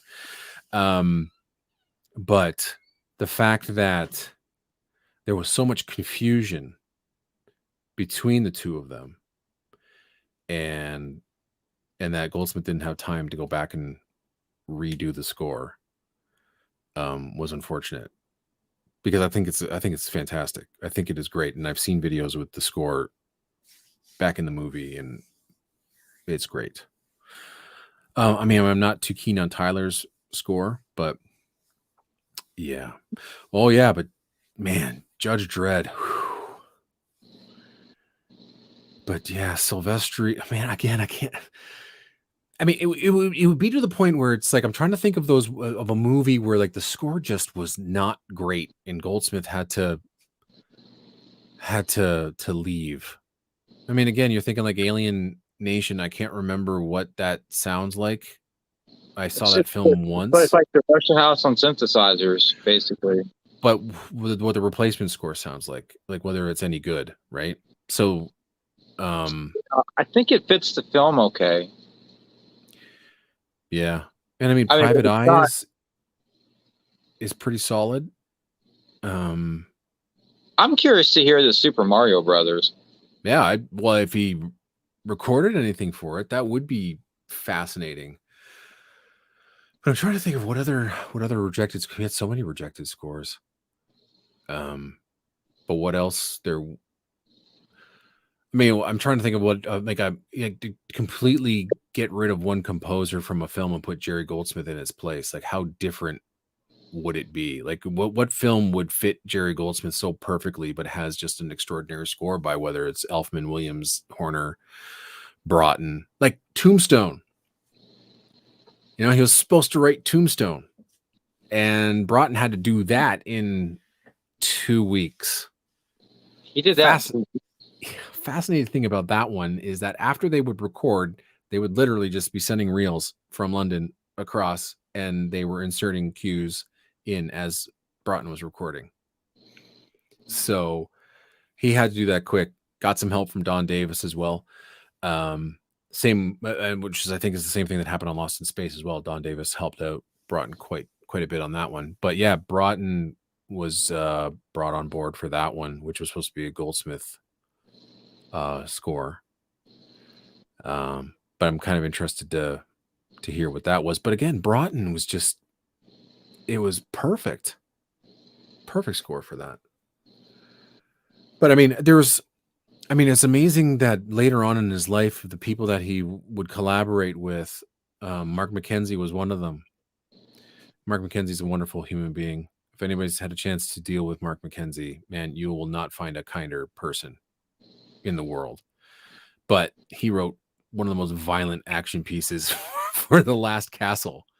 So there's this big 6-minute sequence, and it's not actually credited to Mckenzie on the expanded album, but Mckenzie did a whole write up about it on his website, but it's down. But he was so thrilled that Goldsmith allowed him to, write the music for this monster sequence. I mean, again, if you ever associate with Mark Mckenzie, you're like, how can this gentle soul write something this enormous? And that's what's so great about composers. I mean, their personalities don't necessarily match the music that they're writing. So, but he managed to write it in a Goldsmithian style. And it's indistinguishable from the rest of the score. But yeah, it's Mark Mckenzie, which I thought was fascinating. And so much like, John Debney writing the last, quarter of Looney Tunes. Is that it? Like the last half an hour was John Debney. So yeah, I'm just trying to think of what other project, like something huge, right? Like what would Jerry Goldsmith sound like? I wish he had done the second Mummy movie. I didn't really care for Sylvester's. Really? Yeah. I think it's one of the best things he's ever done. Really? Yeah. No, Predator 2. Like my first bus ride, I can remember listening to that CD as well. Memory Returns, and like I couldn't believe what I was hearing. And it was so enormous, so great. Loved his theme too. And that's the thing. Usually I want the themes carried over, but I'm like, Sylvester wrote a really good theme as well. But I mean, like The Mummy is one of the last great masterpieces that Goldsmith wrote. That's brilliant as well. But it would be like, for instance, like, I mean, what would a Goldsmith Star Trek 2, Star Trek 3 sound like? What would it sound like if you got on Star Trek 4? Could he have done Star Trek 4? That would have been nice. I would gladly trade Leonard Rosen's Star Trek 4 for Jerry Goldsmith. Absolutely. But I mean, you'd probably have the theme, but I mean, it's an action movie, so pretty interesting to think of what it would have been like if he was on that project. Yeah, that would have been neat. I mean, or he was supposed to write the theme for Deep Space Nine and couldn't, and that's why we got McCarthy's music. But I mean, what would he have written for that? That would have been fascinating.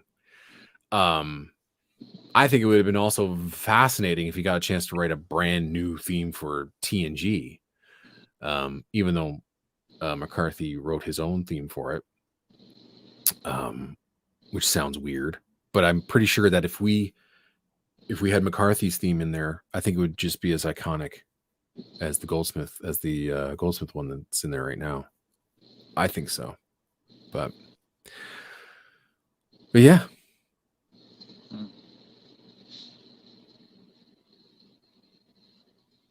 I think it is sad that he died when he did. If he had, I wonder what else he would have done. Well, yeah, there was like Dante's the Hole, which would have been interesting. But I'm just trying to think of where he was at and what he was doing and who he was working with. But I mean, there was a transitional part in his career in the 90s where he didn't want to write any of those action music scores anymore, right? He preferred the personal dramas. It's one of the reasons why he did Love Field. He did The Russia House. He did smaller movies. That's what he wanted to do. Those big films were, he wasn't necessarily, he didn't like, not like he didn't like working on them, but the dramas was where that was his forte. And he was really good at it. Absolutely. So, but one of the biggest, like Mulan, it's one of the biggest tragedies, I think, in Academy Award. Was it Shakespeare in Love that year? Yeah. Yeah. And the thing is, that could have been the last year where they split the categories. But what was so great about that split of categories is that it gave, some of these other scores that might not have ever been nominated for an Academy Award a chance to win. Danny Elfman was double nominated one year for Good Will Hunting and Men in Black. But think about it. Men in Black would never have been nominated, but it got into the comedy musical category. And so, the 1998 Oscars that year, the nominations were superb. Like Goldsmith was going up against, the Prince of Egypt. What else was there? So I'm trying to think. It was not 1998, 1999 Oscars. But that's Harvey Weinstein for you, right? He bought those awards. So Best Original Comedy Score was Shakespeare in Love, which won, Bug's Life, Mulan, Patch Adams, and The Prince of Egypt. For my money, Mulan and Prince of Egypt are the far superior scores in that bunch. I would have been happy with both of them winning. I really thought that was Goldsmith's year. I thought, and you could tell, man, listening to that score, he just poured everything he could into that one. Going back to animation for the first time since 1982, Mulan was something very, very special to him, and I'm sure that one stung because that's a bought Oscar for Shakespeare in Love. Weinstein's throwing tons of money in it. And if you really want to know the history of that film in particular, there's a great YouTube channel called Be Kind Rewind. She mostly focuses on the female talent, actresses, and how they, the nominations during a specific year and how the person eventually won. And anyway, she does a deep dive on that year and how Weinstein basically bought the Oscars for that film and for Gwyneth Paltrow. But most definitely, Shakespeare in Love winning is a bought Oscar. It's so sad. But I loved that Best Original Musical or Comedy Score category. I absolutely loved it because there were so many great scores, great little scores that would never have gotten a sniff if it wasn't for that category. And that came in 1995. So, that year, Pocahontas, The American President, Sabrina, Toy Story, and Unstrung Heroes. It's unbelievable. Because that year's Postman, Apollo 13, Braveheart, Nixon, and Sense and Sensibility in the dramatic category, right? So there's so many great scores that had a chance to shine finally, and that's how Rachel Portman won her Academy Award for Emma, was winning, the musical comedy score. But also then Anne Dudley won for Full Monty that one year, which just doesn't make any sense. But I wish they brought it back. I really do. That's one I miss a lot. But Mulan, another masterpiece. And I thought Goldsmith was going to win Oscar number 2 for that one. That was his last great chance. It really was. But think about it. 5 years earlier, during that early Disney Renaissance, right? That was a give me. That was every single year. Every single year. So if Goldsmith had been brought on any one of those movies, he would have had more Oscars. But that's the Oscars. He only had one for the Omen. Yeah, at least he got one. He did. Some of us have none. Alex North had none. But he did get an honorary Oscar, thank goodness. Marconi didn't have one until late in his career. Hateful Eight, was it? Yeah, Hateful Eight. Yeah, Thomas Newman has 0. So yeah, it's sad. It really is. And I think honestly, I think Goldsmith was hurt by it. I think he was really hurt by it. I think there's a few years where it's like, yeah, I really want, like Basic Instinct. One ballsy nomination, really, for a film of that sort. And I think it's a great film. I think it's a great noir movie, and I think the score is just absolutely brilliant. But I mean, Aladdin wins that year. I don't particularly think that Aladdin is a great score. I would have voted for Basic Instinct.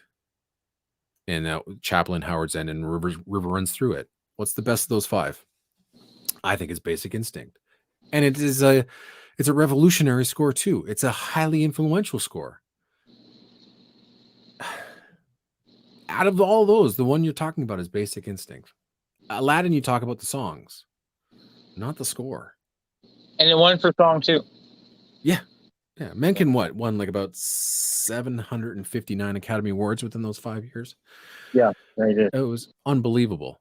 And he was winning mostly the score Oscars, at least in my opinion, because of the songs. They're like, yeah, of course, we love those songs. Well, the score must be good too. And Beauty and the Beast, I get. Yes, I think it's phenomenal. But like, I mean, the one score that I really do think that he should have won was Hunchback of Notre Dame, which I think is brilliant score, and he didn't win on that one. But yeah, Goldsmith. Star Trek: The Motion Picture, for crying out loud. I mean, that one was a farce as well. And you can blame that on Perez Sarabande Records and Bruce Kimmel. From what I've heard, they produced one of the very first promo albums and sent them out to Academy voters. So that's how George Delarue won for A Little Romance. They sent out a whole bunch of promo albums to the voters. I have a small collection of those. Yeah. So that's the year that Star Trek: The Motion Picture was nominated. Again, I don't think a score of that sort is going to win anyway. I mean, unless it was Star Wars. But Star Wars was such a anomaly. And Star Trek: The Motion Picture wasn't that good. It wasn't a huge hit. But when you look at those scores, Little Romance, 10, Amityville Horror, The Champ, Star Trek: The Motion Picture is the one that stands out. And it lost. It lost to A Little Romance. Why? Because they manipulated the system. And that's the Oscars. Good night, everybody. So, but yeah, I mean, Goldsmith's missed for sure. Absolutely. I miss his voice. And even for some of those kind of like scores that people think are lackadaisical, going back and listening to them, it's like, wow, I really wish we had those scores back. Absolutely. We need more of that. We need more Goldsmith. But it's amazing what someone's death can do and how you can better appreciate their music. I mean, I've always appreciated James Horner's music, but after his death, his music hit me, even harder than it ever did. So what happens to some of these scores I'm listening from Goldsmiths where I was like, I was kind of on the fence, but now I listen to it and it means a lot more. And I wish he was still around.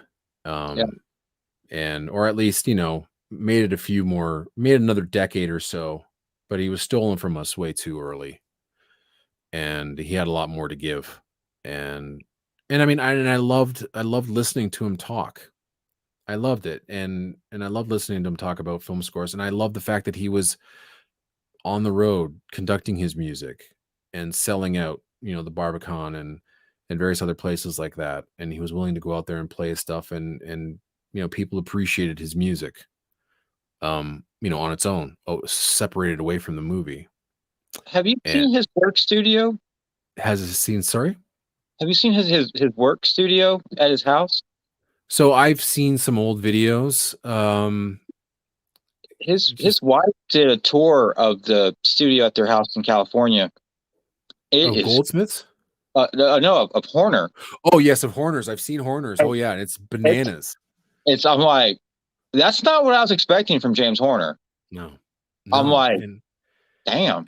But like, the thing with James Horner is just all kinds of stuff. Just yeah, it kind of it makes sense when you're thinking of maybe what type of condition that he did have. There's rumors that he might have had Asperger's and just the way that he looked at the world and how he created. So I mean, he surrounded himself with all these weird things, and you can almost understand maybe why some scores sound the way that they do and whatever. But I mean, yeah, that's just so out there, such an out there studio compared to everything else. I mean, you know, like when you compare it to, like, you know, Hans Zimmer's Palace that he's in, or just the simplicity of John Williams's writing room. Piano. That's about You it. know, there's a piano, like there was a great article, and you're right about that. We talked about it a couple of days ago. You know, John Williams is retiring. Yeah. And so there was a great article, and it was the New Yorker, right? And they took some really lousy shots of his work area. I mean, God, it looked like someone with like a point and shoot camera with just the worst flash ever. They were just not good photographs. But we finally got to see inside his room more so than what we had before, like all those bound scores. It's fascinating to see. And, you know, the bust of Aaron Copland and all the CDs that are lined out, because now he has time to listen to classical music and enjoy that again. But just to kind of see different areas and different perspectives of his room, it's really interesting to see what people's writing rooms look like. I mean, like literal writing rooms. Like, I mean, now everybody has, you know, composers they're working at computers. A lot of the studios look the same. You know, Goldsmith's was quite unique, but very simple. Like, he had like a drafting board where he would write. He had a piano, some synthesizers, and a computer, but nothing overly complicated. So when I was watching those, you know, you watch old Goldsmith interviews, it's fascinating to see him in his environment. And it's nothing, like I said, nothing fancy, nothing huge. It was a room in his house, you know, where, yeah. And that's great. And you don't see that anymore. You know, these composers work in massive rooms, right? Just huge and great, whatever you need for your creativity. But yeah. I just want to touch on like Planet of the Apes real fast, and then I'll probably wind this down because I know it's late for you and it's late for me. But I was talking about, was it last night I was talking about Dune and how I said I didn't like Dune when I was listening to it. I feel the same way about Planet of the Apes when I just listened to it. But in the film, it's fine. Mm-hmm. Yeah. I think Dune will probably be that way for me as well. But he used like mixing bowls on Planet of the Apes. Yep. And then he reused those again for the challenge. Interesting array of percussion on that score as well, and mixing bowls are used in it. But he used an all score. The challenge is really good, actually. Yep. But Planet of the Apes, Planet of the Apes could probably go down as objectively one of the greatest film scores of all time. And just the writing itself, like, I mean, I really wish I had a better education in music and music theory so I could talk about it, you know, as eloquently as, you know, one of my friends, David Cassina, who just absolutely adores and loves Planet of the Apes. David writes music for me. He writes the intro music for my podcast. And, you know, we've had discussions constantly about Goldsmith, and he always goes back to Planet of the Apes. And, you know, thinking about how different it is, but how fitting it is. Again, it's not different for difference sake. I hate those scores. I hate those scores where it's just like, we're just doing something different just because we can.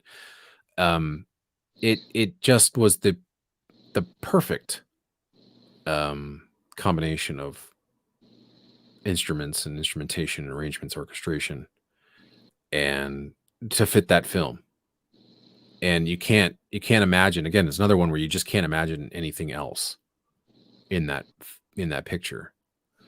And I mean, and then you get the sequels, and none of them really ever matched the greatness of the original. But it, you know, that ram's horn sound, so iconic. It's so iconic. And the thing is, it's not, from what I can recall, it's not a melodic score, but it's memorable. It is a memorable score. And yeah, so I again, it's not something that I listen to a lot on its own. But I mean, The Hunt is something that's on my favorites playlist. And anytime that shows up, it's a joy. It's a joy to listen to. Yeah. But I guess we'll wind this down for the night because you're an hour ahead of me. No, I'm okay. Yeah, I don't know if there's anything else you want to talk about with Jerry. Yeah, if there's anything else you want to. What's one album? What's an expanded score that you would like to have? Oh, from Goldsmith. I would like Leviathan. Yeah, Leviathan. And I honestly thought that was going to happen because every time I spend a stupid amount of money on something, within 6 months, it's like, hey, here's a reissue. It's like, damn it. And I spent too much money on Leviathan. I'm trying to think. That was like a year and a half ago. So where is it?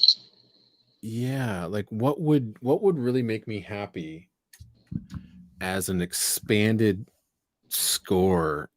And I'm looking at the Perez title. Oh, Matinee. And I'll tell you the reason why, because Goldsmith essentially wrote 2 scores for that film. You know, he wrote the main score, but then he also wrote a score for the film that was being played in the theater. And it is like one of the greatest B monster movie scores I've ever heard. But there's also a whole bunch of other great cues that are nowhere to be found on that album.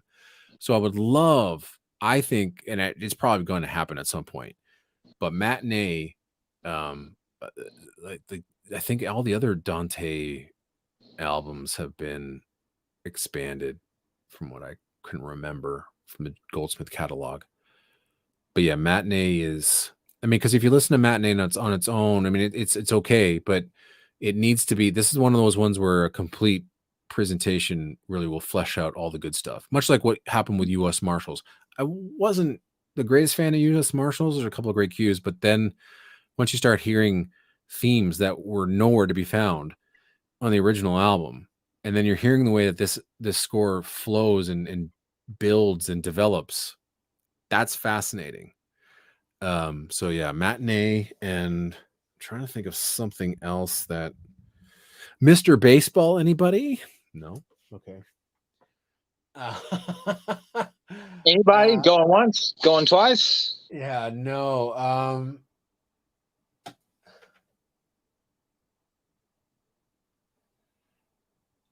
I think that's about it from, yeah, or Hollow Man.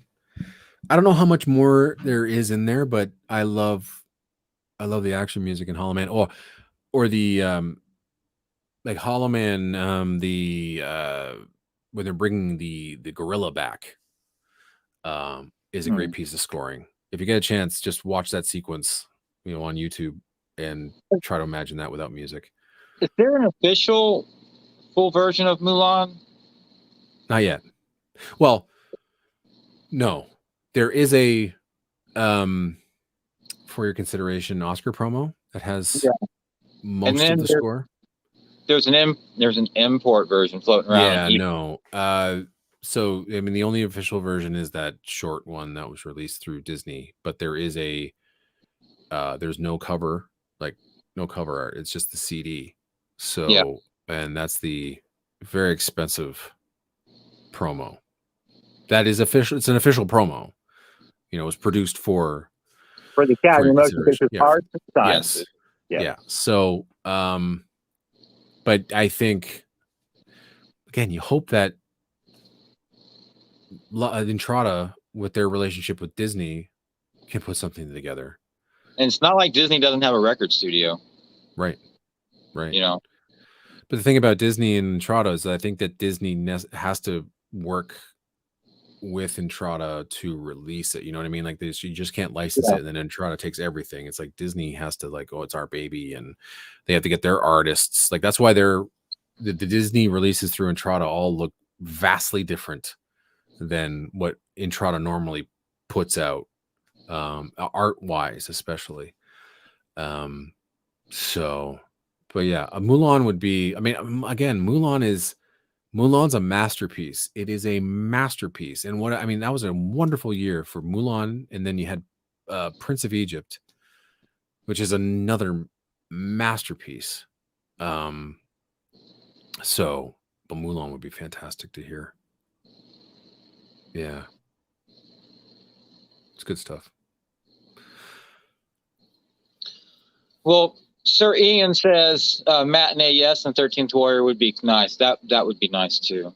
Yeah. And do that with the Ravel score as well. Oh man, now 2 for 13th Warrior. Yeah. That would be fun. That's a great compare contrast, because Ravel's is it is not a typical, like, Goldsmith wrote what seemed like a typical adventure score. Ravel's is not. I'll just say that right now. Not a easy listen at all. But it's fascinating. It's very creative. But yeah, Goldsmith is a more standard kind of adventure score, and I love it. I think it's great. That huge 10-minute cue at the end is bananas. It's just so good. So yeah, I'm in. Cool. Well, everyone, thank you for coming by tonight or watching this in the replay. Thank you for catching the replay. And thank you, Erik, it's always a joy to have you on. Well, thanks for letting me talk. Yeah, anytime. Yeah, that's great. We should we'll do it again soon. Yeah. Adopt, don't shop, people. Keep listening to great film scores. Next week, back to normal schedule. I'm thinking, because this is 3 nights in a row, I'm getting kind of tired. And I'm using up all my StreamYard hours too for the month. Oh yeah. Yeah, the River Wild's great. The River Wild, yeah. I just recently discovered that score. So have you seen the what was that? There's a documentary on it. So if you get a chance to watch that, it's basically on it talks about film scoring, but they did a behind the scenes of the River Wild and Goldsmith sessions. So check it out. Okay. I think I saw a good bit of that on YouTube the other day. Yeah. It's a great little program. Yeah. It was so good to see you again, Sir Ian. I know it's awfully late for you. God bless you. Yeah, thanks for sticking around. Yeah. I miss seeing you in the chat. And your Christmas present should get there maybe next week. Just holler at me when it gets there. I want to know what you think about it. And good night, everybody. Take care.